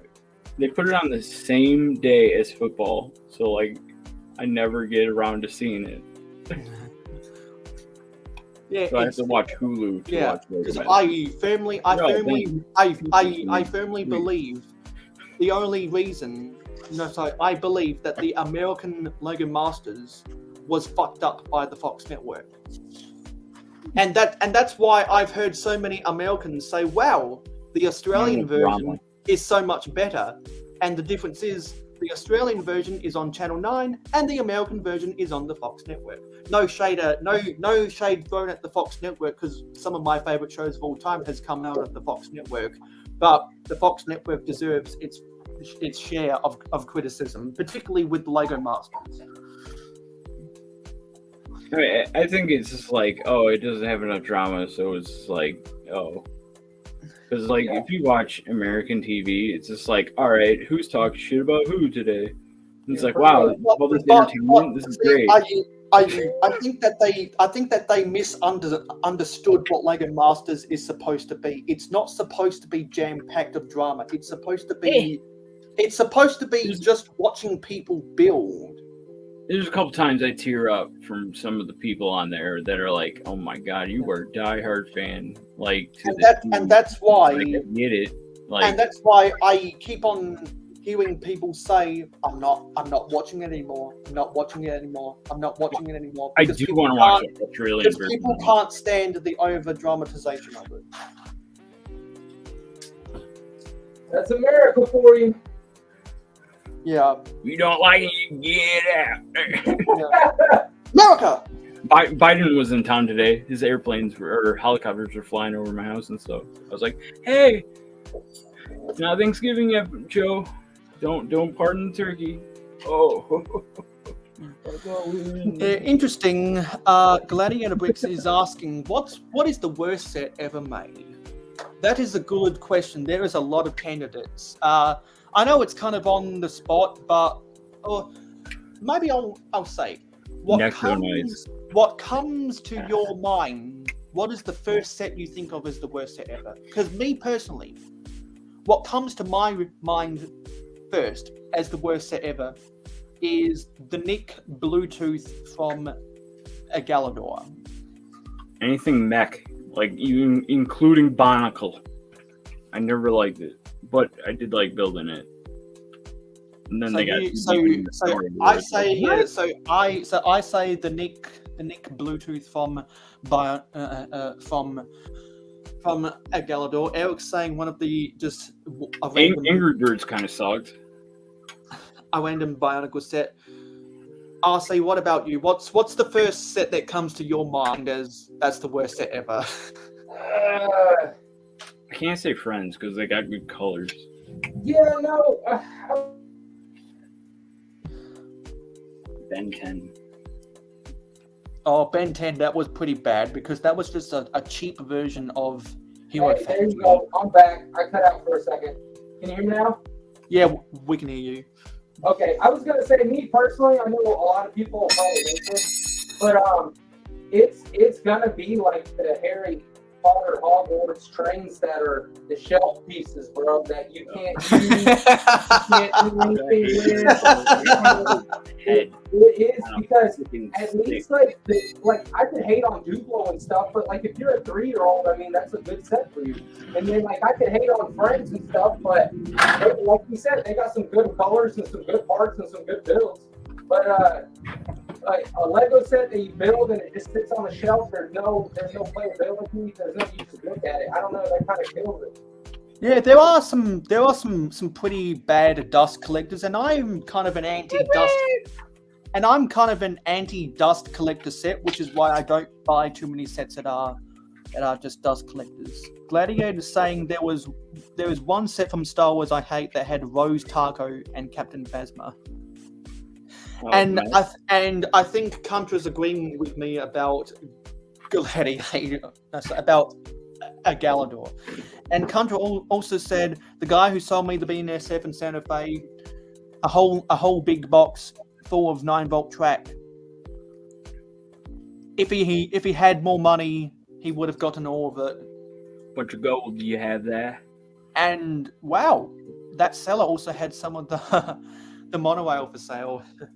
Wow. Well, if you're ready now, you have the invitation link, Contra, and you can show off all that new in-box stuff. So we talked about the conversion. Something else I want to talk about very, very quickly. This is a really straightforward question. What's better, passenger trains or freight trains? Oh, freight trains for sure. Yes, agreed. Yeah. Passenger trains, it's like, oh, take the lazy people over there. Freight's just like, we're moving the world, we're getting things done. I would say the freight trains are pretty cool. I would, if I had to go with one or other, I would say that. Because, like you said, like that Santa Fe train, that's probably one of my favorite ones that Lego made. Yeah, because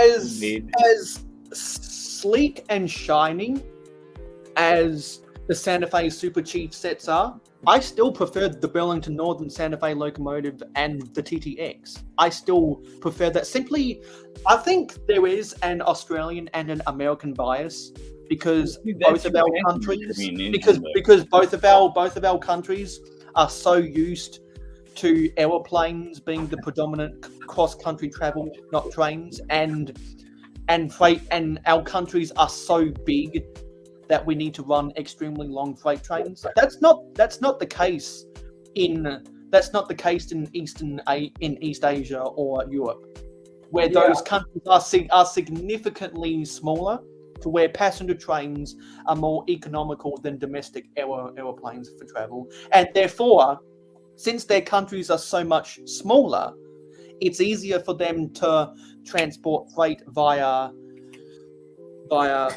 tractor trailers, because particularly European road networks are more direct into central business districts and downtowns, to where just the overall geography and the surveyorship of European cities, I think, is more beneficial to that. Also because European tractor trailers are much smaller than Australian and American tractor trailers, where it's more economical for them to do most of that by road. But a big hunking country like our two countries, you're gonna waste a ton of time transporting a shipping container from Perth to Sydney or from New York to LA. You're gonna waste a ton of time transporting that by rail. However, freight trains, you can get it there, which is why I personally have a bias towards freight trains, and I can imagine some of my hardcore American friends that like trains would probably say the same thing. So I think for the purpose of live streams like this, it is important to declare that bias, and sometimes we don't even think about that. See, I'm in Chicago, so I have water.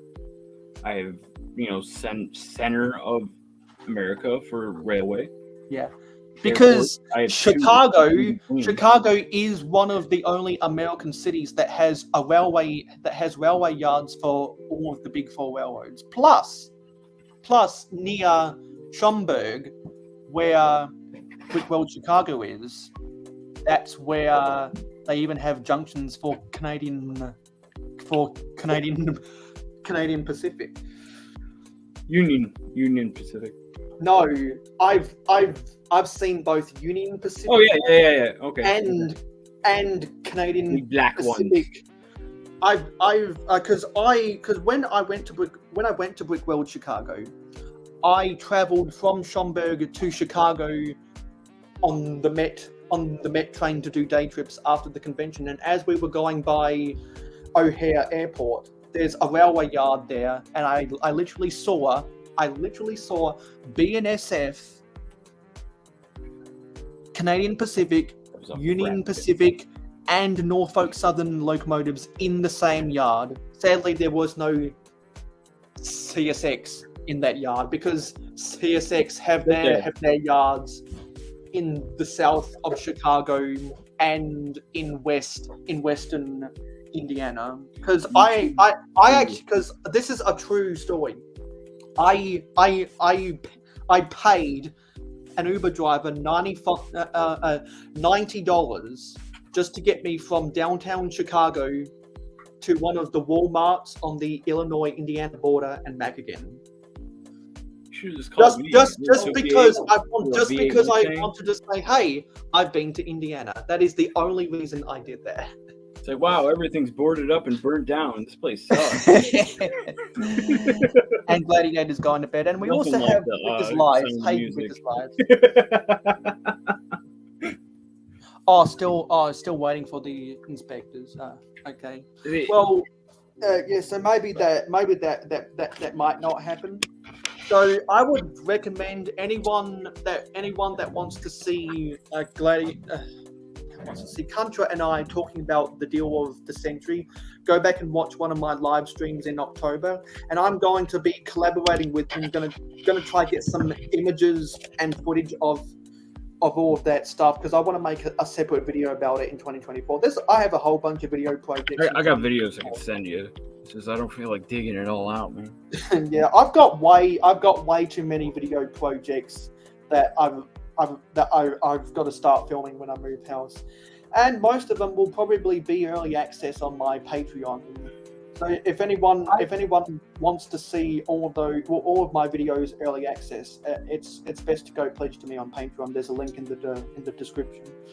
Hey Mayo, I wanted to tell you the other day. I meant to tell you on Instagram, but did you know that? I know it's off topic. It's not trains, but did you know that time cruisers, that whole theme, they actually have a cassette tape that goes with the series that tells you the lore and the story behind all the characters and what they're traveling through time for. Is a set with all of the main characters? It's a cassette, like a cassette. Like a tape. Yeah. I remember when I was born in the early 2000s, I listened to audio tapes like that a lot. Yeah, but they Now tell you in the the whole back of the story directions, there's adventures. I'm not surprised something like that exists because Lego did a lot of really cool media with both cassettes and CD-ROMs in the 90s. I started playing Lego Worlds on Xbox. It's so cool. Yeah, that's pretty fun. It's like, whoa. It's like my break from my Star Wars lore and stuff. Battling people on YouTube. Stop talking crap about Star Wars because it's popular. Bandwagons. Yeah. Because Ryan Johnson messed up everything doesn't mean. Well, a lot of Star Wars fans will say that about Ryan Johnson, and I'm not a Star Wars fan, and even I know that Ryan Johnson fucked up Star Wars. Yep, because he's an artist. What's fan lore? What is that? It's my own, my painting. Yeah, dude. No. Yeah, no, that's what's funny is because I never got into Star Wars either. So people will say those Star Wars jokes all the time, and I just look at them with this dumb look because I have no clue what they're talking about. Dude, you have no idea how much I've been getting into. Like, I'm trying to bust down the door to being TikTok Lego-ness because there's not that much on it. I mean, Bricklin's on there. I like him a lot. He's good. But, yeah, like, I don't have to compete with other YouTubers on TikTok. I'm gonna go refill my bottle. I'll be back. Yeah. Yeah. That I haven't even downloaded TikTok or anything like that. I just got Instagram. It's a pain in the ass. You gotta get like 1,000 followers, and then you gotta like. I'm figuring it out. Just give me the fucking live, dude. I'm not in it for the money. Yeah. It's like, look, girls' butts. Oh, girls are beaming. They're beaming everywhere. But you can't smoke on it. Uh-oh. That's funny. But look at that. That's another beam. Yeah. You can show all that on there, but you can't smoke on there, huh? Yeah, but you see crotches and everything else, Yeah. and it's like, all right, this is good. It's fun because I'm a guy. But... Yeah. Also, I just remembered that my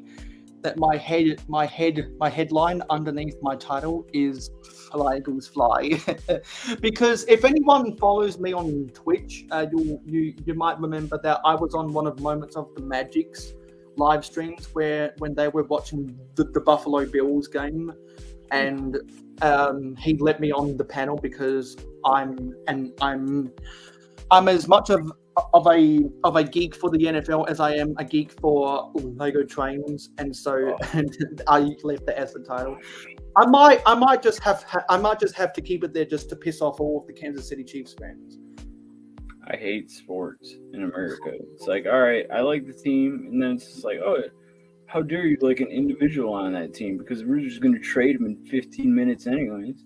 It's like, oh, cool. I get into like, hey, I'm a fan of this person, or not only would I trade you, but I would buy and I would buy. Remember Jimmy Butler from the Bulls?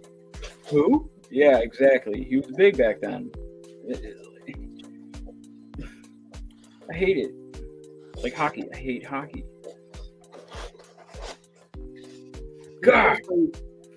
Also, I'm just looking at the monorail track from Lock to Mock City, and that made me think about something else. Because most people know about the airport shuttle, but not as much people know about the Futuron monorail or the Unicron monorail from different space themes. I wanna bring up images of all the monorail sets. So I'm gonna get images of the airport shuttle. I'm gonna put I got those window pieces. And also as I was joking about in my previous two streams how Bricklink was down. Well, it's back up again, and the hackers did not get their Bitcoin. So sucks to be a hacker.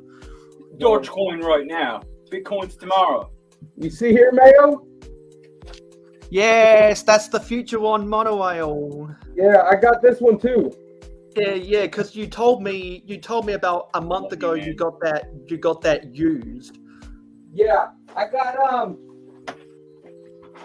I've got it. It's missing some pieces and stuff, and so I've got quite a bit of it there. Because I'm just gonna. I've got some more stuff coming on the way. What do you need? I got a bad I'm gonna go to a brick set and show off all of the different monorails because I've never really done this before, but I kind of want to do an official comparison between all of the monorails. That one is the best, though. I'm not gonna lie. I'm gonna They're be a all little the bit. best. I'm gonna kind of do a hot take and say I actually think the Unitron monorail is the best of the monorails. That's the one that goes down into the like it jumps onto like a wheels, right? Yes, because that has a weird play feature. Because that has we'll talk about it when I get the pictures, but that has a weird play feature where at one of the stations there's a play feature where it can drop off a space cruiser onto a weird tracked chassis. It's really weird, and I'm not sure if I like it or not. Different, so we should like it. Actually, let's stop sharing this. Let's share the whole screen because that means I can flip-flop between the different. Because there's three of us. The airport Which shuttle is the best? monorail is with the most track, though, right? I think so. So that's what the box art for the airport shuttle looks like, and everyone and their uncle has seen this box art because airport shuttle for the Lego Town theme was released in 1990, one of the best years for Lego ever. Had 767 pieces, a whopping 9 minifigures. It originally cost $114 33 years ago. And what's the new in box. New in box, someone's selling it on Bricklink new in box right now for over 7,000 Australian dollars. And even used copies are now going well over $1,000. What's the conversion chart on that? US. Yeah. Are we So- higher or lower? Yeah, but even still, About if the same? you convert that used value, that'd still be a hair under $1,000. Still low. Just for a used airport shuttle. And now let me find the Unitron shuttle. Unitron monorail. And let's go to Quickset. Space has got a following, so this one's There gonna you be. go. See, that one is cool, Mayo. I can't lie. Yeah, I actually think it has the best box art because it's got the grid pattern and an Earth-like planet. So I'll go over It's like an the early stats. Tron movie. We'll do the stats of the Future One monorail first. So the Future One monorail, it was officially called Monorail Transport System. Wow, creative name. For the space theme, released in 1987, had 731 pieces.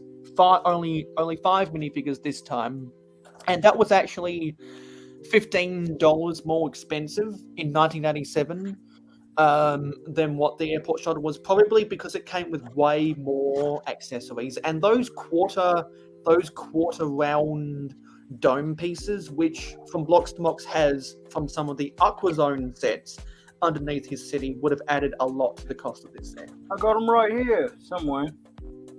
Yeah, I got a bunch of them. I think I put them away for safekeeping. So my bricks and minifigs, and I was like, I'll take the lot. And then the Future One monorail, they substituted system for base. So this was the monorail transport base. Lego Space Unitron. It was released in 1994, had 573 pieces. It had one less minifigure than the Future One monorail, only 4, and it was $178 in 1994. So that monorail is now 29 years old. If Lego wanted to come out with a set that every single Lego fan would buy, they'd come back out with a monorail. Everyone and their uncle wants Lego to bring back the monorail, which is why. Remember that Bricklink designer program set from I think 2021 that was a monorail. All it was just the roller coaster track and the chassis for the roller coaster cars that they just stuck a monorail on, and they also used that same technique with the roller coaster track for the monorail that goes around the Lego Monkey Kid City of Lanterns, which I own. Oh yeah, I saw that Easter egg. That's cool. Yeah, because I actually built the City of Lanterns for my it was either my 21st or my 22nd birthday live stream. And it took me about it took me about 3 live streams to build. That was a really awesome set, and it came with a monorail. I just think it would be really cool if Lego was to come up with a really small motor that could fit onto the chassis of the roller coaster cars, and then a wind-up motor, for God's sake. And then you could easily, if they could make motors small enough to do that, then you'd be able to make a motorized monorail on the roller coaster track. And the reason why Lego will never bring back the original monorail track is because they actually outsourced another company to make those pieces, much like how they outsourced another company to make the base plates for them, which is why you don't see as many base plates in Lego sets anymore, because it got too expensive for them to outsource the manufacturing of those base plates over and over and over again, which is why you don't see molded ones, right? Which is why you don't see raised base plates anymore. Huh. I didn't Yeah, know that. not many people know about that, and I get a lot of that vintage information from the A-Form podcast, and they talk about a lot of the facts about trains I've spat today on the A4 podcast. So if you like vintage Lego just like me, definitely go subscribe to the Brick Trains channel and go watch the A4 podcast. It What was is that again? the best. It is the best Lego podcast on YouTube, in my opinion. Hell yeah, I want it now. I want to listen to it.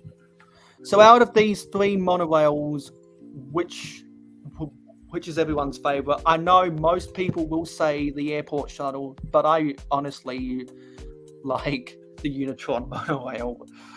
It reminds me of like the insectoid.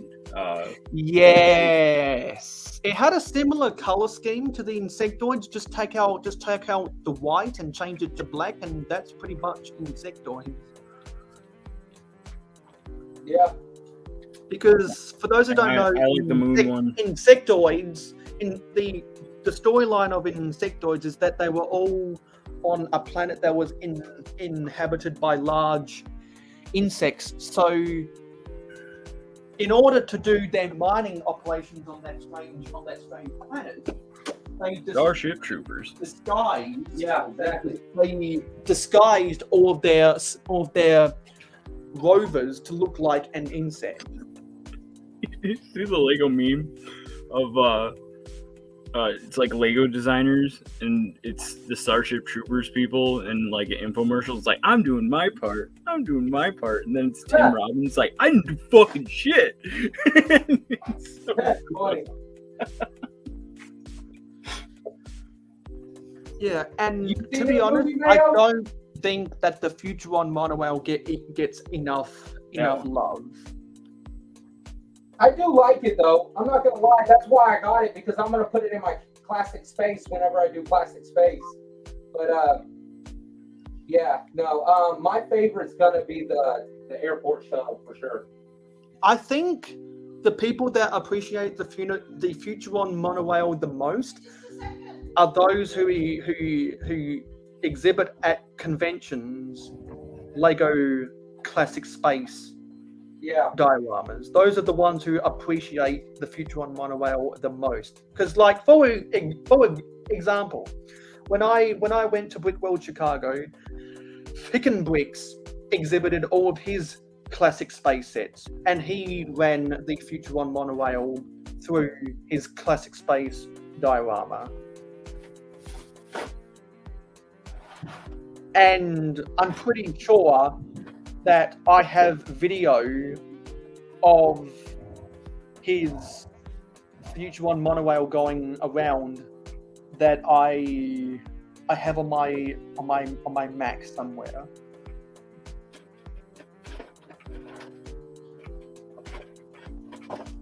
All I know is that those are like the holy grails, and I'll probably never get a hold of them.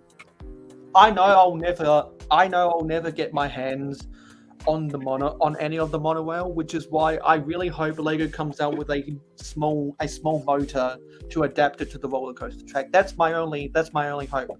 Help me, Obi-Wan Kenobi. You're my only hope.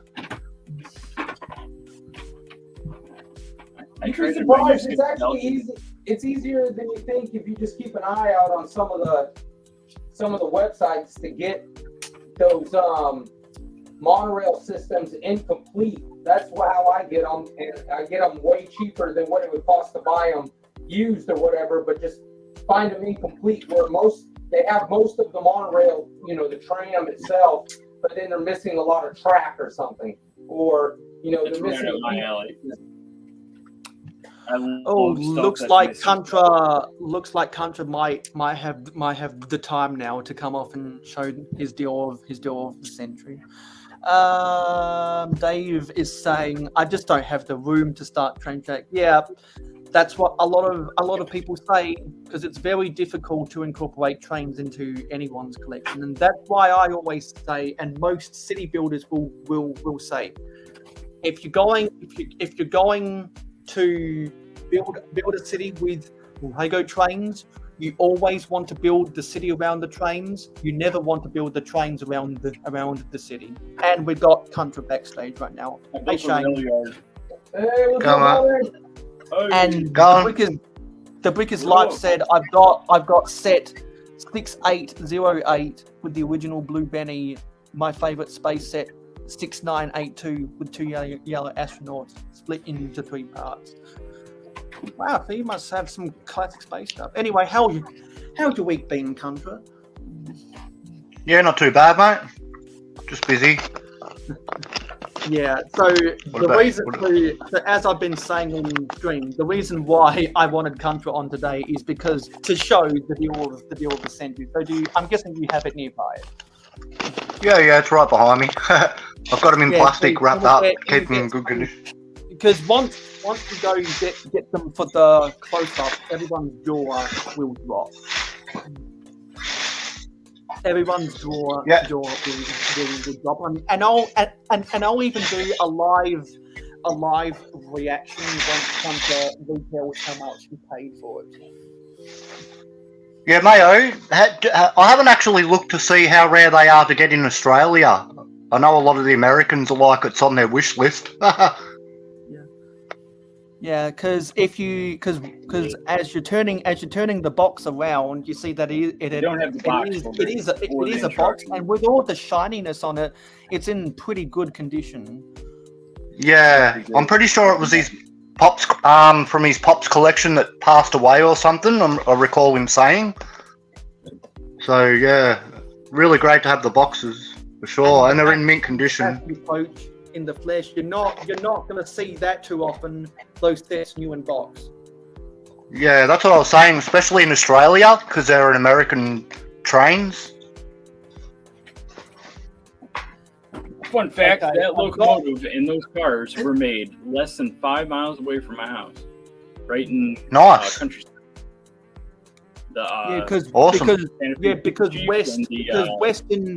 Because the western suburbs of Chicago had a lot of old railroad workshops. General Electric. I love the American trains. I go on. Yeah.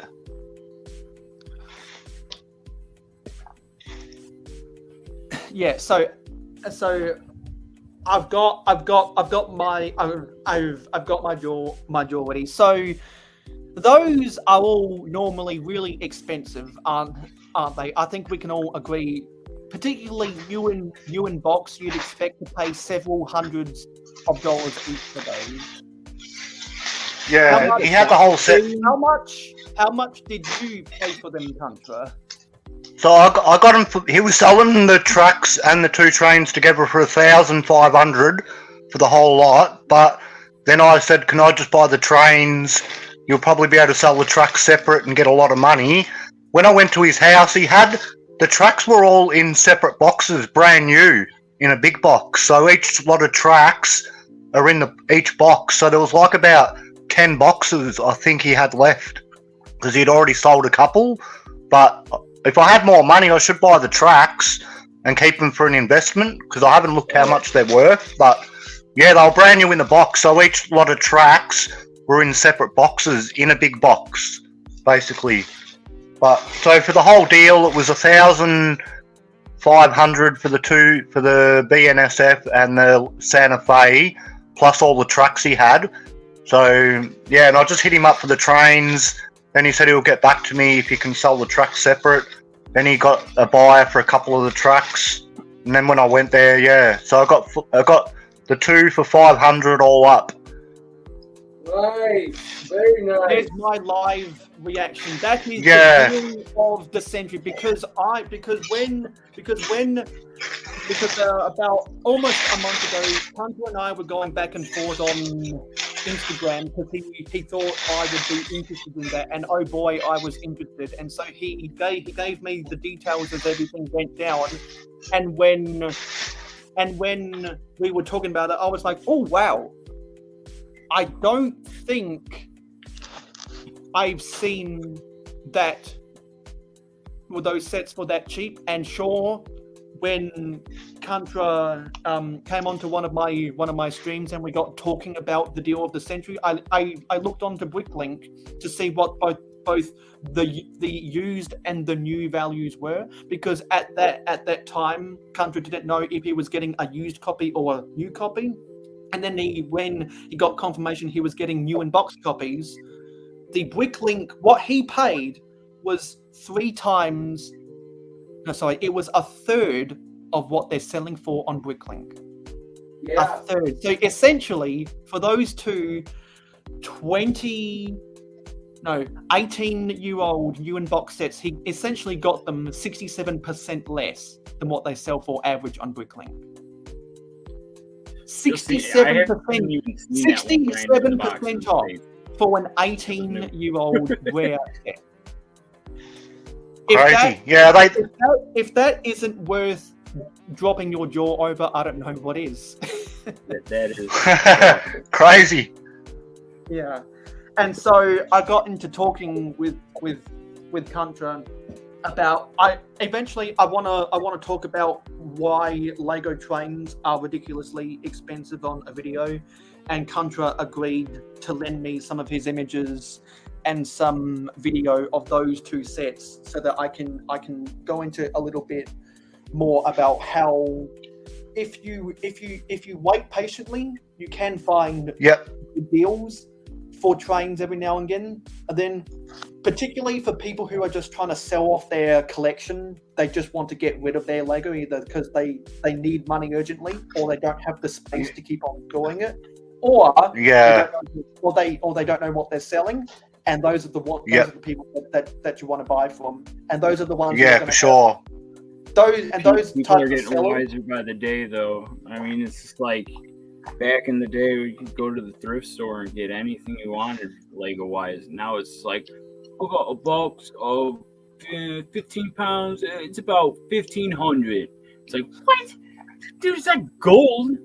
It's like, do you know what sets you have? It's like. Yeah, what amazes me. Yep. No, you go on, Contra.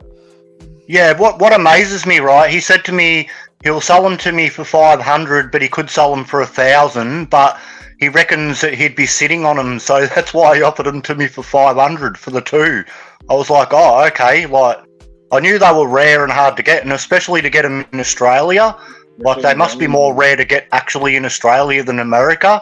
But all the Americans inboxed me saying, I did a post on it on the show off Lego site or whatever it's got that I'm on, and a lot of Americans inboxed me and said, yeah, that's their holy grail. They've been wanting to get it for so long, and so. And I sold a train probably like a year ago, and I got $330. So I was pretty happy with it.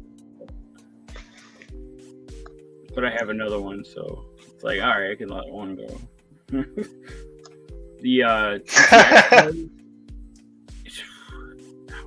What did I? Oh, I still got my TX cards. My Santa Fe, I have a limited edition. It's like number 4,497 out of 10,000 made, and nice. I love that thing. Somewhere packed away. Awesome. With that train. And I only got 2 of those cars. And one I had grown up from 05. And the other one I got off of eBay, and I paid $250 for it. And it was just like a mail car. And then I built with pieces that I had the end car, there's a technical term that I'm not pronouncing right. Observer? No, it's not. What's it called? I don't know. But just for those pearl gray, kind of squiggly and horizontal line pieces, I think those pieces alone are going for $15 a piece. Yeah, that's what I was going to ask, mate. Can you get the parts to build one? But obviously, when I looked at it, I'm thinking, nah, the colours on that, the pearl grey that you're talking about, I'm thinking, nah, I haven't seen those parts for sure. Yeah, those pearl grey pieces in the passenger coaches were only sold in those and a couple other sets. And sellers on Bricklink, it's very easy to confuse pearl light grey for flat silver, and flat silver Yeah. is way more common than pearl light grey. Which is why people get pretty angry if a Bricklink seller orders pearl light grey, but they accidentally send you flat silver. All right, guys, I'm gonna have to get out of here, man. I just saw what time it is. I gotta work tomorrow. Cool, buddy. Take care, man. Hey, You'll have to give us an up. You'll have to give us. You'll have to come on soon and give us a show of your city, bro. Next time on live.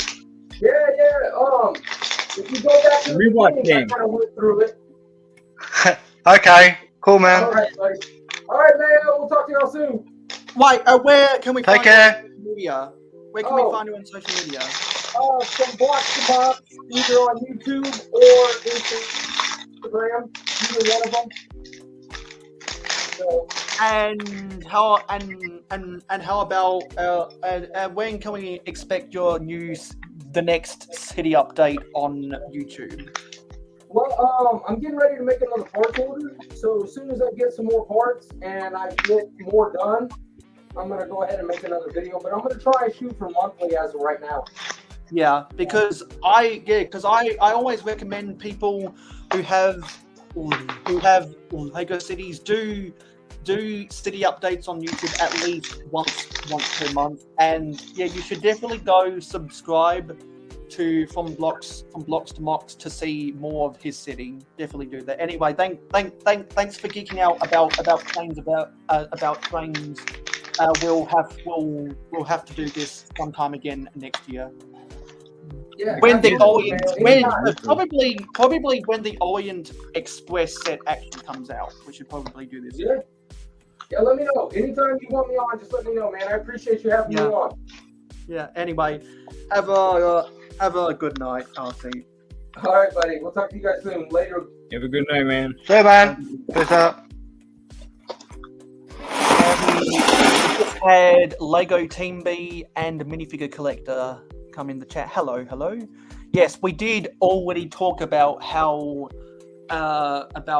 we already talked about cabooses about an hour ago on the stream, and I think it's a crying shame that Lego hasn't made a caboose since the caboose from the My Own Train thing that was sold from 2001 to 2003. And also, I kind of got away from something I was saying about the My Own Train thing, but when they were clearing out all of their sets because they weren't selling well, they ended up making these multi-packs where they combined engines with rolling stock and track, and they sold them together. Like, if anyone remembers the Lego Express from 2003, that was a blue version of the locomotive with the rare blue coach, and I believe the blue coach was only sold in that set. Yes, the Lego Express, and Came so in the that Lego. it's very hard to find a used version of that coach online. I can't even find the dang piece.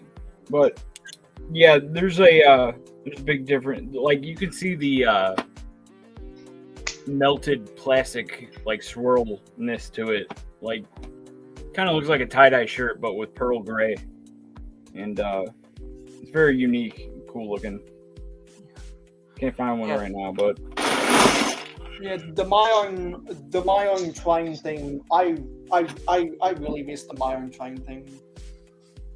It's the Santa Fe Super Simply because they were some of the most creative trains that Lego ever made. Do you have Contra? I forget which trains you have out in your city right now. Oh, okay. I've just got the blue and yellow passenger train, 2 of those. I've got the white one. I've got the green cargo. I've got the blue cargo. I'm trying to get the red one. I actually went on Amazon, and I can get the red one for $400 and something brand new in the box, but there's one left on Amazon Australia. It's going for $800 and something. I was like, wow, so that's double the amount. But I've inboxed it. Yeah, there's 2 red ones, but I think it's the latest red one. But yeah, brand new in the box on Amazon Australia. It's worth 800 and something. They've only got one left, the red cargo one. But yeah, and then I've also got the Winter Village train. I have got the Hogswart. I've got the Crocodile. But those two, I haven't powered them up. When I first tried to power them up, it was derailing because I didn't have my trucks set properly. But a lot of people had problems with it, so I haven't been able to get around. Because a lot of people were saying that you had to modify it to run properly. But there were plenty of people like Brigzar and Janewix who did not need to do any modifications, and it ran the way they wanted it to. Yeah, because that's what you're holding right there, Eric, is the locomotive for the heavy haul train. Yeah, that's the one. That came out in 2015. I got it for sale. Used. That came out in 2015. Yeah, nice. I've seen a couple here go. I missed out on one just recently. I was like, damn. I was like, oh. And then someone had some booklets with an old train set pamphlet booklet like you were showing earlier, and I was like, oh, damn. But yeah, they sold it. I was like, I didn't get in on time on it, but it had an old train on it. I thought it was a 7777 or what one it is, but oh well. I see you got the soccer stadium in the background there. I love that. Yeah, mate. Yeah, I scored that for $70. I've had a look online. I need 2 of the minifigs. The goals are missing, and in one corner the stickers have come off. But it's got all the players, which is pretty rad. So all the players are there, and one of the old school light beams, but they're like pretty cheap on Bricklink. But we've gone on Bricklink and found like the parts that I need. So the rest of it's all there. Got the box, and I just need the Adidas soccer ball because it's only got those ones in it. But yeah, it's all in pretty good. There, I have everything for you. Like because that one in particular is the Grand Soccer Stadium, which is different from the Challenge set, because with the Challenge set you could customize the field to include more players, but the Grand Soccer Stadium set on a one-piece base, so you can't change anything. But the goal, we found. But the nets for the goals are better because they're a single molded plastic piece instead of the black net. Yeah, they look pretty good as well. The goals that go here, they look pretty good. So I've got the other parts there. We can find the sticker sheets. The ball's like 20 to 15 second hand, but yeah. Also with these plates here for in the crowd, I was thinking of like putting all seats, like putting seats on them, and then or maybe building it out like that and putting more seating up here. And then what you could do is, if you end up putting that into your city, you could have all of your sig figs watching that soccer game or something. Yeah. I'm surprised how many mini. Yeah, and also I'll just let everyone know that I boxed up my soccer bets yesterday. Nice. To move because I've got to have all of my Lego out of here on Wednesday. You got the soccer ball. Yeah. You got the Adidas ball right there. Basketball, soccer ball. Also, we got a soccer ball in the CMF. Yeah, they're the ones I've got. I think the referee from Series 24 came with a soccer ball, and it came with the red card and the yellow card. And also, what we were going about earlier before you got here, Contra, was we were talking about the we're talking about the monorails. How most people, including from Blocks to Mox, like the airport shuttle the best. I like Unitron monorail the best. And most people that like Classic Space would like the Future One monorail the best. Which is your favourite of the monorail? For sure. I think I like the first and the second one, and I'm hoping that's the one that the guy's got at his house that sold me the train. So he told me he's got it, but I'll get him to inbox me some pics because I said I'd be interested in getting it. I shouldn't have told him that it's worth a lot of money. Oh shit! Hopefully he hasn't gone online and checked, but I don't know. He might offer it to me cheap, so I've got to inbox him.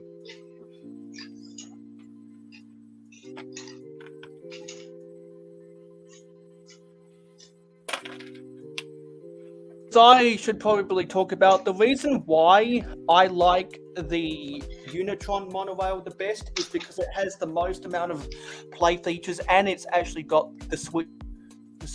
And it's actually got the switch track in it. It's like the moon one. That one Yeah. out. And I also seen another monorail that the guy from Atlanta Brick Co. That he rebuilt one. I don't know if it was just all parts that he used to build it like an old monorail set, but it was like yellowy red. But it's not any of the ones you've shown. But I know, yeah. I was gonna say there might be a fourth one. It's like a Legoland exclusive, and it was like yeah. But that was like very exclusive. Yeah. On Atlanta Brick Co. they showed it on their channel. If you go back in their videos, he's got it on there. He built it. He's got it at his house. So I've seen that one. I like them. They're pretty cool. It makes me like want to actually go to Atlanta. Like, I hear it's bad there. I'm from Chicago, so. Whew. Cool. I'd love to come to Chicago or any parts of America, especially being into hip hop as a kid in the 80s in Australia, looking on from everything and never being able to get there. You know what? Something's been bugging me. All right, Australians, you guys know what Edmund Fitzgerald is? The Edmund Fitzgerald? No, I don't think I've heard that. Gordon Lightfoot mentioned. Came out with a song in '76 called "The Wreck of the Edmund Fitzgerald," and it was about a cargo ship sinking in Lake Superior. Okay. And today's the anniversary of it. 48 years since it sank. And Gordon Lightfoot, of course, he passed away this year. Yeah, because you posted some pictures on your Facebook. Yeah. And I talked to some other Australians, and they knew exactly what I was talking about. I was like, dude, that's a container ship that sank in the 70s here. Like, how do you know about this? It's like, yeah, because a lot of Australian stuff we like from the early 80s, we've always looked at like America, UK and that, where I think a lot of Americans haven't sort of looked at Australia. It just must be because we've got a lot of American TV shows. But like I said, I was into breakdancing in the early 80s, like I'm 45 now. So because of that, but all we had was the Source hip-hop magazine to sort of like contact. There was no internet. Plus then there was a hip-hop radio station in the late 70s, early 80s here. So, and it's even trippy that the fact with the first Australian invented the first sampler in the world, and African Bombada took it back to America and used it in hip-hop. So me being in the hip-hop since the early 80s, it's like a 360. It's like, wowzers, that's like amazing. Like after all them years, I know in our you find out that. We're like, we're neck and neck. We like the same kind of cars. V8, loud, rear wheel drive. Yeah, I've never really been a car person. I actually like the F1 Hummer, the first Hummer car that come out, and I've always liked lowriders and stuff like that. And used to go to car shows in the 80s. But yeah, and a lot of guys here now, like people that have got money and that, dads in the late 80s, sort of early 90s, they didn't have as much American cars, but for some reason they just, as hip hop got bigger here, a lot of dads and that, they all got these like lowriders driving around in left-hand drive cars that you'd see on American roads here. So, and there's a guy Ian I follow on YouTube. comes online about he loves all the Aussie cars, and he does live streams when they got the Bathurst on, and he talks about all the cars and Australian cars and how he loves them all, and yeah. So like, there's all there. So speaking of the lowriders, does anyone own the Joker's lowrider from 2017? No, I don't, unfortunately. Because that's the closest I'm not- Lego's ever come to making a lowrider, and not only was it a lowrider, but it also had the suspension in it that looked like the car that Snoop Dogg and Dr. Dre were driving around. Okay. Going Impala. I'm representing all the Impala, gangsters from 63. across the world, and Well, it has that it's all suspension Impala. that just reminds me of that music video. 6'4". And I still got love for the streets. It's the DRE. Yeah, I like the That 80s, suspension, 90s, like rolling my 5.0 brake top down to my I head. find the suspension in the Joker's lowrider so funny. Like 2017.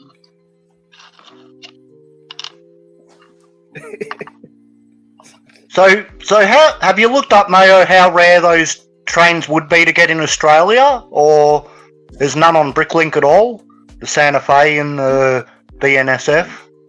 Well, I'm guessing they'd be a lot less common than most places. I would guess that there would be no more than 10 available on Bricklink at any given time in our country. However, in the US, there'd probably be no less than 100 available. Oh, and it's going to be less with the orange one. Yeah. That one's really hard to like. Because there are only two people that would ever sell that. One who know they can get a lot of money, or or two they just want to get rid of it. Because if you really like that set, you're gonna hang on to it because they're such cool sets. Yeah.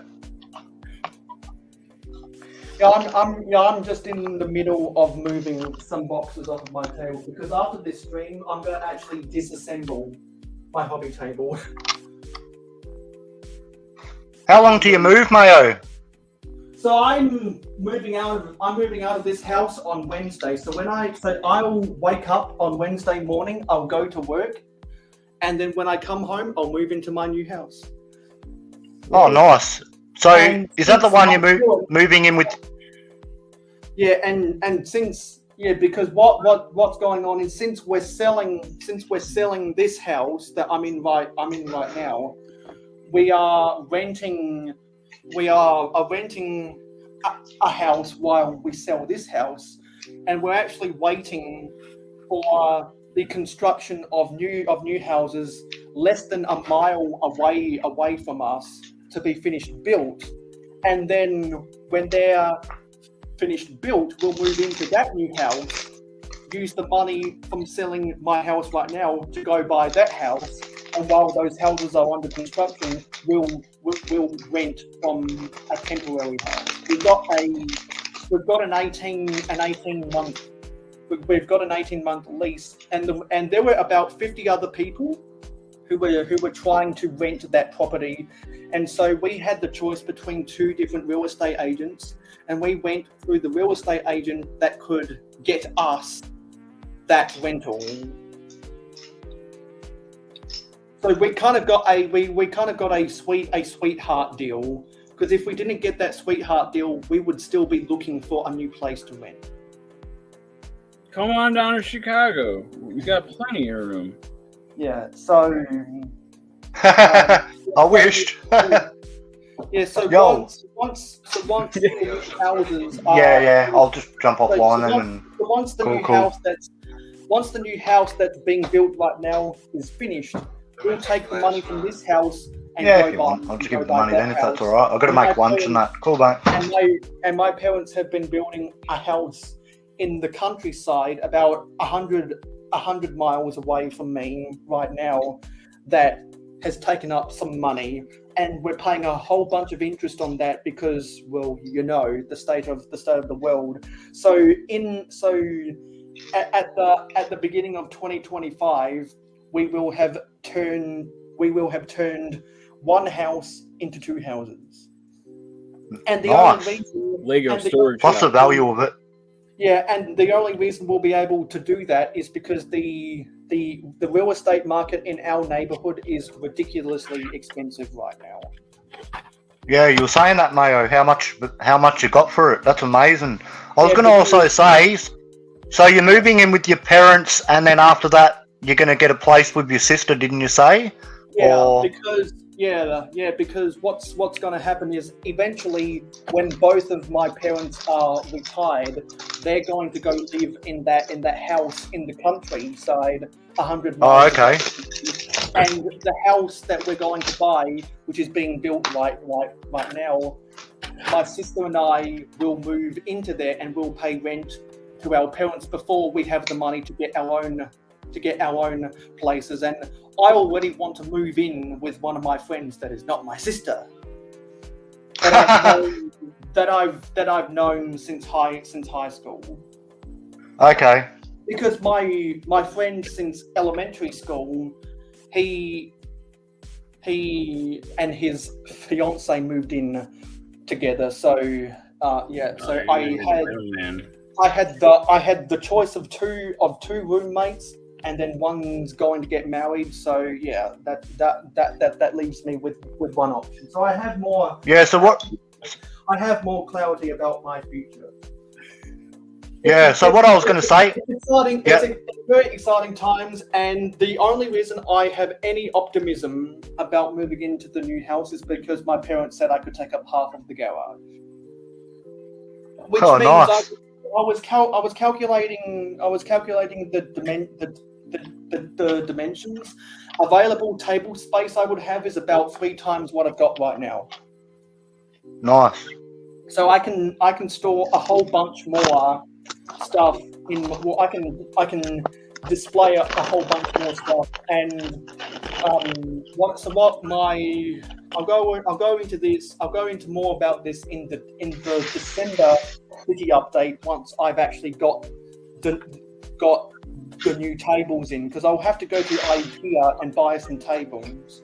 What I'm planning on doing is getting some tables from IKEA that will allow me to stack up the tables, so that when I'm not doing anything in the city, there'll be more open room in our garage. And then when I want to film on the tables, I can pull the tables down and lay everything out so the city is complete. I want to create a modular system so that when I'm not doing anything with the city, the rest of my family can utilize the rest of the garage.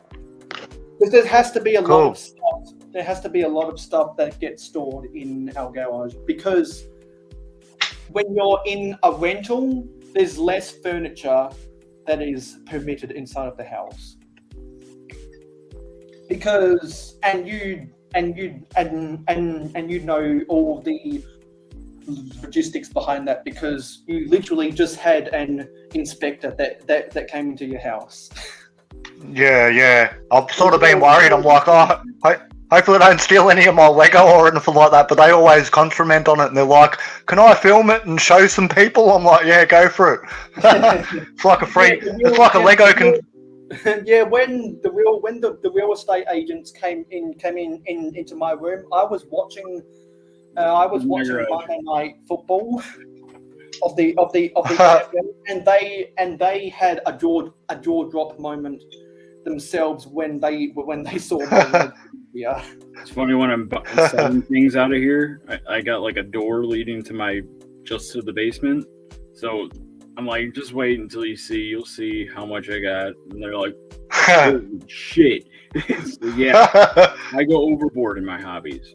Welcome to my life. In my garage.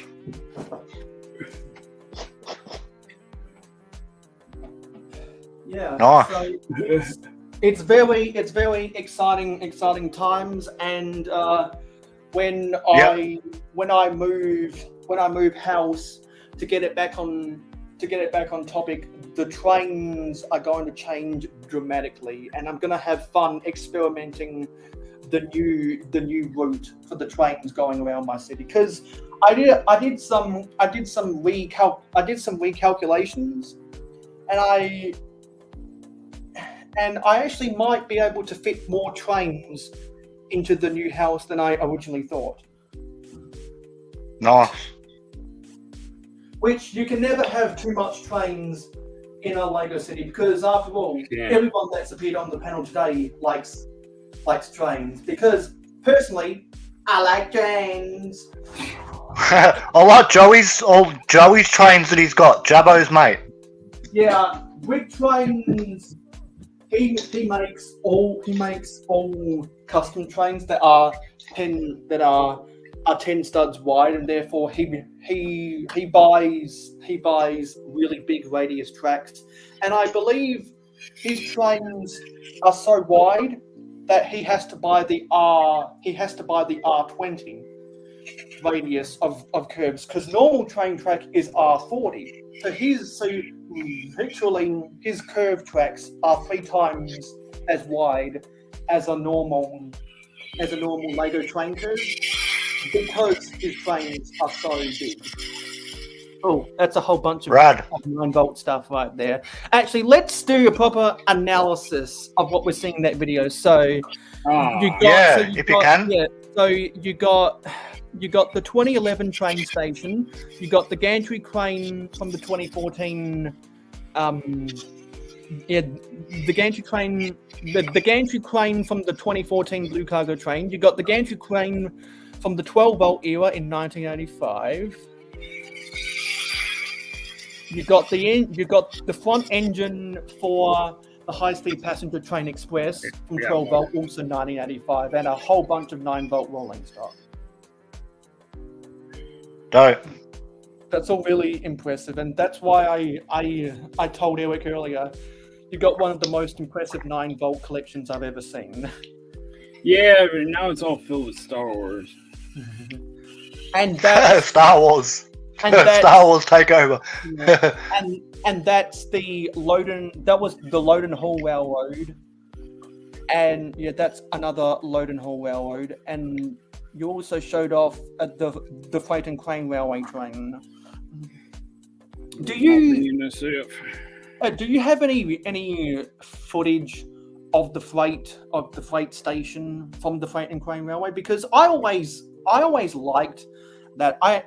I'm actually going to go and find some pictures of the freight and crane railway, because the freight and crane railway is my favourite freight train, but the Metroliner is my favourite train. Simply because I love the Amtrak livery that they made for the Metroliner.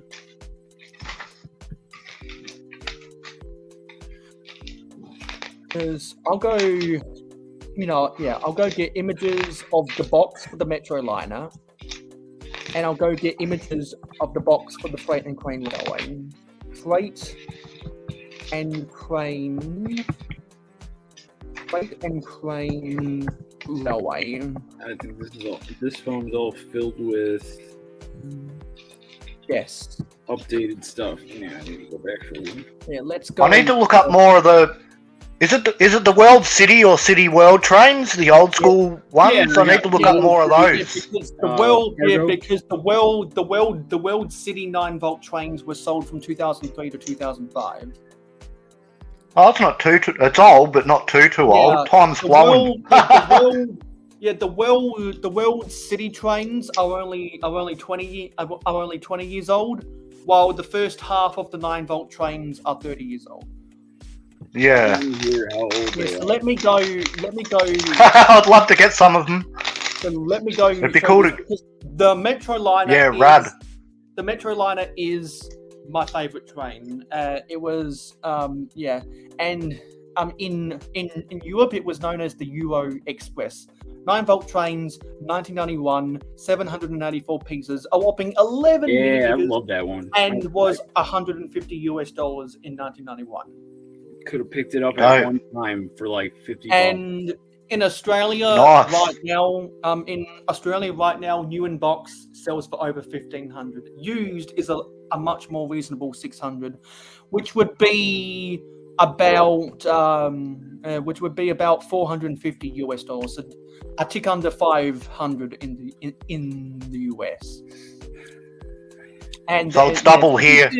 So this is my favourite train of all time, just because I love the Amtrak livery.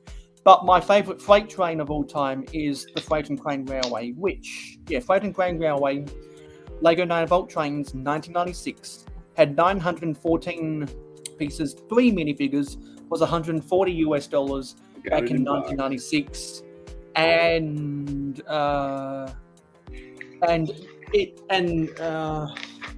new in box in Australia is a tick above $900, so about $600 new in box in the US, and used is a much more reasonable $400 in this country. 400?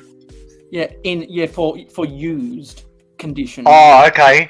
Are they So- a lot of these ones hard to get the parts, Mayo, to just get the parts and build them, like from extra Yes, parts, they are, or because particularly with the Freight and Crane Railway, you've got a lot of old Wi- lightweight elements for the cranes. Oh, okay, yep. The yellow pieces for the dumpers are hard to come by. Of course, the sticker sheets are expensive, but that's a given. Also, this one had a straight road. This one had a straight road base plate in it, and it also came with the assemblies to build the weighing station. Which is kind of cool Yeah. how it works. It, like, And actually, also you notice the blue 4x4 by 3 cone pieces that were used for the mixer on the concrete. Oh yeah, I can see it at the back. On the concrete mixing cargo. And also, it has to be noted that all of the train bases in this were red. Both the locomotive and the three cargo cars all had a red train base. super cheap. And hard to get, yeah. And so what you notice is that the 6x24, it has both the 6x24 and the 6x28 train bases. I believe the locomotive and the cargo car that has the tippers in it, those are the 6x28. And the cargo cars that have the concrete mixing cargo, or the concrete mixers, the concrete mixers, and the other one that has the heavy, that has the bulk storage, and the blue tool rack. Those are the 6x24. So the 6x24 have the bulk ends, and the 6x28s have the black versions of these pieces right here. They don't make the black ones anymore. I only have these pieces in yellow. Those pieces get expensive, which make freight trains like this hard. And also, we can't forget the legendary yellow clamshell bucket, which, if from Blocks to Mox was still here, I'd mention was also made in trans blue for the Aqua Zones. There's my BNSF. Dope. Let's show it in the flesh. Look at the Santa Fe right there. That's the good old Super Chief. The classic design of an F4 or an F7 1930s General Electric. Oh, that's like having both the Rancor Pit and Jabba's Palace. PBJ owns the Metroliner and the club car. Though, because what I just got is pretty cool. In my opinion, a serious train collector cannot have the Metroliner without. Oh, nice. Those sets go together. Is that silver or chrome? Is he white or chrome? You know what? I'm gonna make Silver, a small, nice. I'm gonna make giveaway. I'm gonna make a small pun here, but the Metroliner and the club car go together like PB&J, but crash.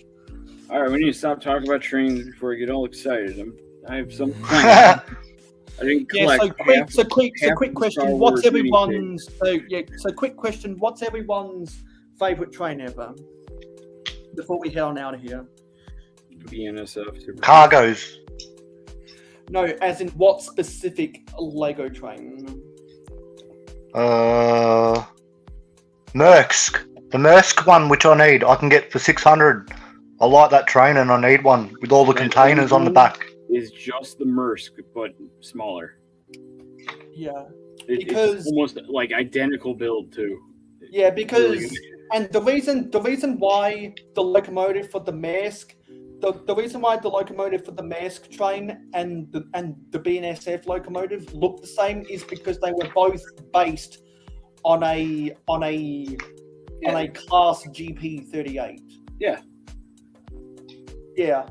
Except, and they actually pointed it out on the most recent episode of the A4 podcast. The real life versions of the Maersk locomotives were actually had Maersk sealant on it. The Maersk locomotives that had just Maersk without sealant were an SD 60 something instead of a GP38, which the GP38 is probably one of the top 5 most numerous American diesels of all time. That's pretty cool. Yeah, it's like a boxing thing, Ninjago. It spins around. I'm like, that's dope as. Yeah, it automatically like spins itself. It's from the red box set, the brick one. I got it for $40. Sorry. Because Contra collects a lot of the Ninjago stuff. Yeah, I'm just getting all the minifigs from the set to put all into the case of this series, and I did all the crystal ones as well into one big thing. My collection's getting there slowly. I'll show you. So I just got some more CMFs down here. Those ones in there I've just put in. I'm getting more Tuesday, but I've got all the Ninjago. The 20 set ones are there. Then I've got all the ones from the Lego magazines. I just got that new one there. I've got most of the gold ninja ones. I need the white one now, and I've got all those in there. The crystal ones, I just need the crystal ones from the Gold Dragon, and then I just got all the new ones in there from Dragon's Rising starting to go in, and then I've got all these ones up here from that series that I was just showing you. Damn. So yeah, my collection's coming along really good now with all the CMFs. Yes, I was collecting those for a while, and then it was like... Yeah, I'm trying to get all of them, hopefully. Every series. Good luck with Mr. Gold. Yeah, I know. That's going to be the hardest one to get. Hey, I will tell anyone if you just get a remake. So I think we've all had some really good conversations about trains today. So I think it's time to start wrapping things up. So let's go see. Yeah, I need to get lunch, late lunch. It's already 3:58. So who left comments today? We'd had Johnny G, Steve Weiser, Dave with 76, Lego Head Productions, AZ, from Blocks to Mox, who was on the panel, Missing Good Bricks, Mikey J Productions, Zisu, Sultan Force,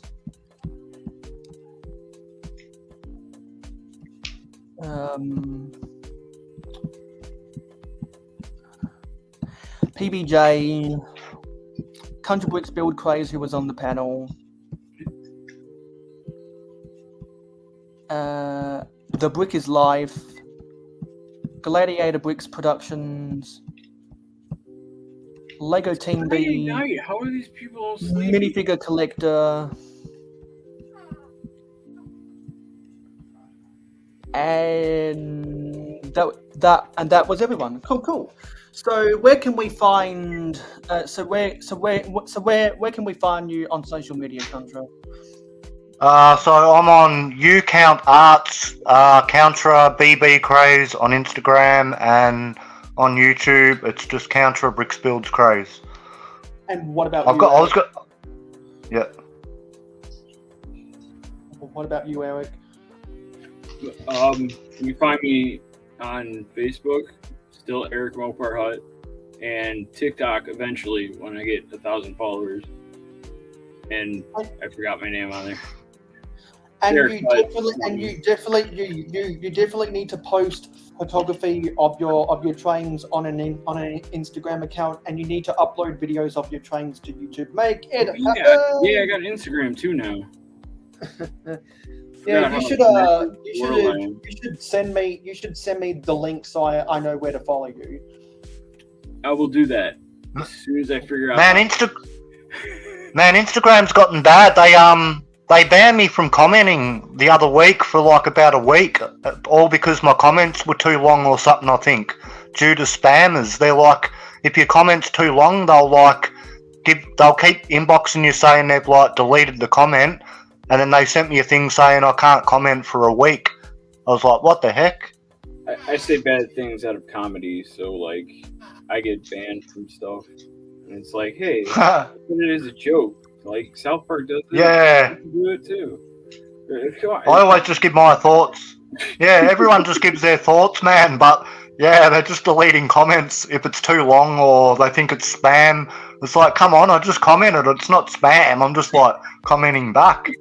We did that half an hour ago, Johnny. So if you want to see Contra retelling the deal of the century, go back and watch the last hour of this stream on the replay. And I wasn't doing a ranking of any trains, but I have actually previously done.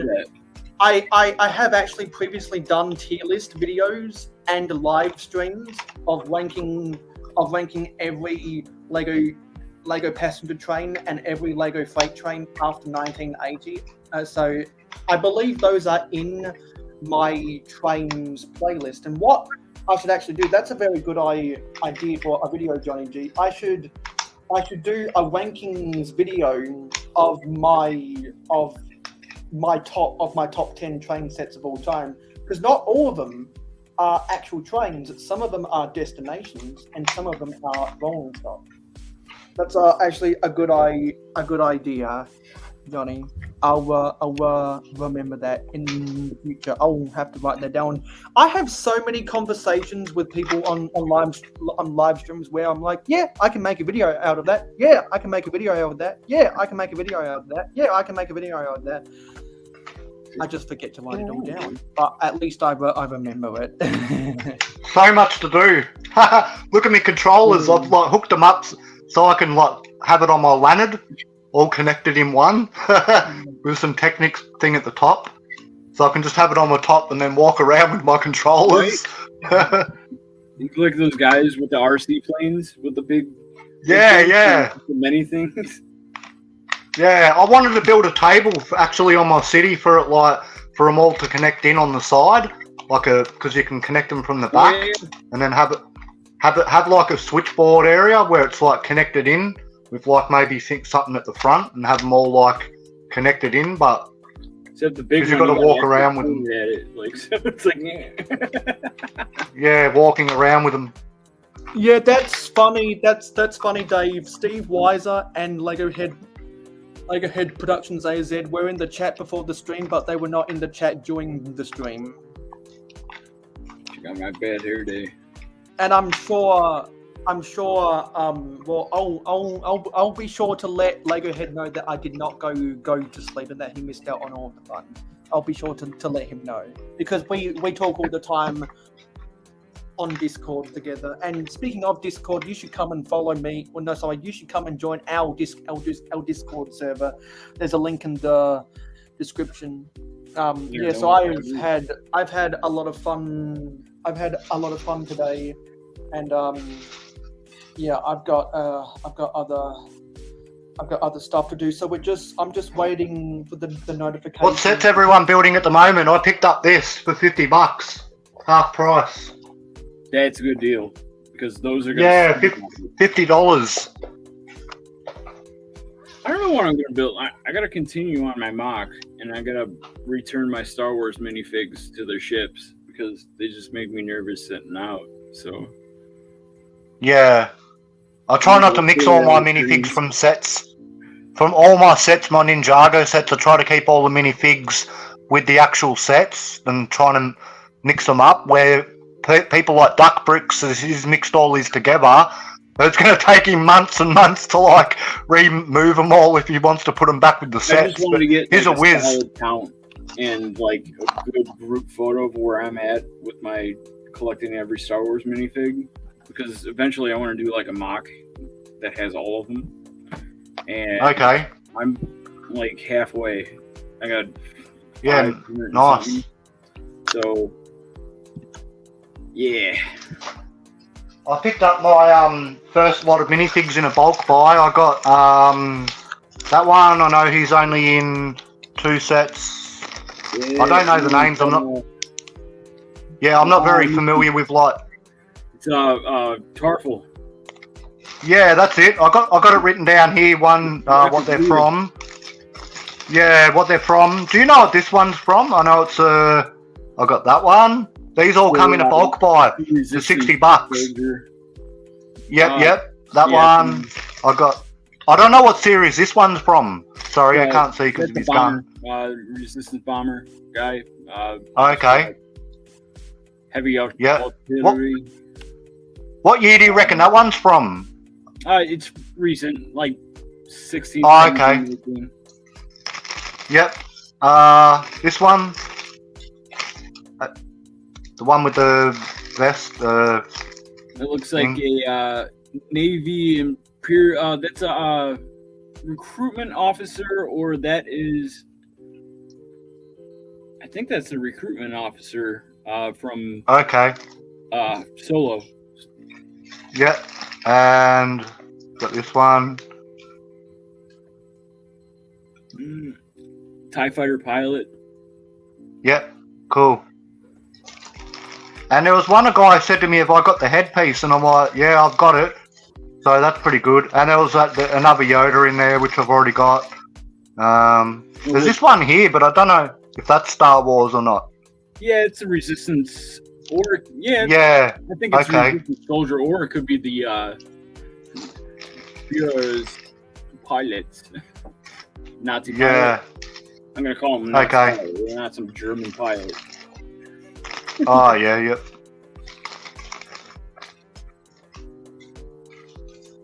Yeah, so those all come in a $60 buy. They were just in the bottom, and I'm like, oh word.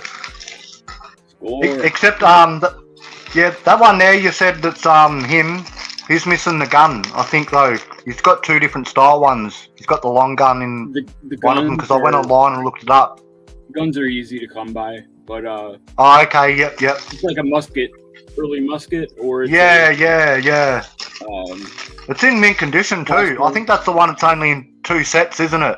I Only need comes him. in 2 sets. I do need him. Yeah. The Tarful yet.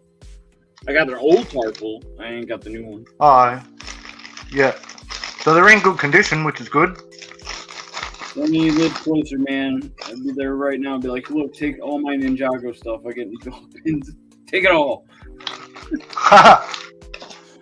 Yeah, so I am seeing that Brick Hive is live right now. So before we go right on over to Brick Hive, I just wanted to let everyone know that I was kind of getting my dates wrong. The sorting party is in 2 weeks' time because it's on. Okay. The sorting party is on Thanksgiving weekend. So if anyone has any Lego that they need to sort, consider saving it all for Thanksgiving weekend, and we can all enjoy ourselves together. I've easily got 2 gallons of Lego that need to be sorted. Oh, Mayo, you haven't seen like how much I've done. So you remember my big like empty space back here that I was like, oh, I gotta set up a table and stuff. Well, I did, and it's surprise, it's more things makeshift into a table. So I got more of that. I got Hoth. I got my new awesome stand. This is filled with minifigs. That's gonna Got be an awesome sized basement for everything. Yeah, it's fun. I get to roll around, chill, and Great. got my own back door. Yeah. So if any says so, maybe you might need to hold off sorting the rest of that until the sorting party. Yeah. And so what I'm going to do is I'm going to upload a video. I'm going to upload a video soon announcing all the formalities to the sorting party, and people can we can request the sign up sheet right now. I'll DM the sign up sheet to anyone that asks about it so that you can get your spots in early. So it'll be starting at 8 a.m. Eastern in Australia, and it'll be starting at 4 p.m. Eastern in the US, which would be 10 p.m. Eastern in Europe. No, sorry. I think it's 10 p.m. in the UK, and or it might be 9 p.m. I've got to see that schedule again. But yeah, so that'll be the first live stream that I do in the new house. But actually, wait. No, it won't. That'll be the second episode of Real Whole Egg that I'm doing I'll do in the new house, because next weekend the brick adjuster actually asked me to be a guest on 4 of Brick. So what I'll do is I'll do a 1 hour live stream before 4 of Brick starts, and then I'll get everyone from my chat to wait on over to the Brick Adjuster channel so that we can go watch me as a guest on 4 of Brick. I'm very honoured that he asked me, and I haven't announced that publicly yet. I wanted to do that at the conclusion of this stream. And I will be there with a sign saying mayo. Anyway, Mayo! Yeah, exactly. So we've had a lot. I need to get some more mayo. I need to buy some more mayonnaise. I run out. Damn. Yeah. Well, as I was joking with a door build, when we go to Brick Convention, I'll buy her an ice cream, and everyone can buy me a mayo jar. I'll take you for a ride in a Mustang, and we'll do donuts in the parking lot. And we'll go viral. And also another quick thing. Did you say donuts? Yeah. Another quick. Yeah, I make donuts, bro. I make good donuts myself. Another quick thing. By the end of this month, I'll have the money I need to go back to Brick World Chicago, and I'll have the money I need to go to Brick Convention. And I'm hoping when you move, Mayo, I can catch the train to Adelaide and come for 2 days or so. Catch the train there and back. I will show you guys around when you come here. We've talked on for way too much, so I'll see everyone on my next live stream. I'll see everyone on my next short whenever we do that, and I'll see you in the next video. Let's go, Raider. Thanks, Mayo. Peace out. Peace out. See you all soon.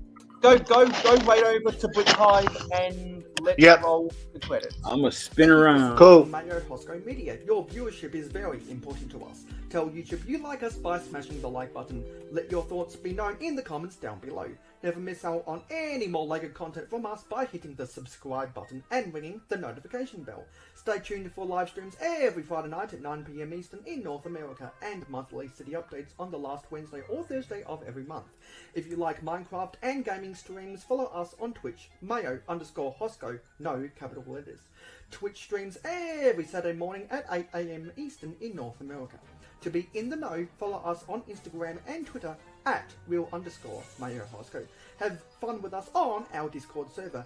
Friend us on Facebook and join the fan club group. For business inquiries, email us at mayohosko@gmail.com. For historical inquiries, check out our website. For special community perks, including behind the scenes, voting rights, and early access videos, become an investor today by pledging to us on Patreon. Links in the description.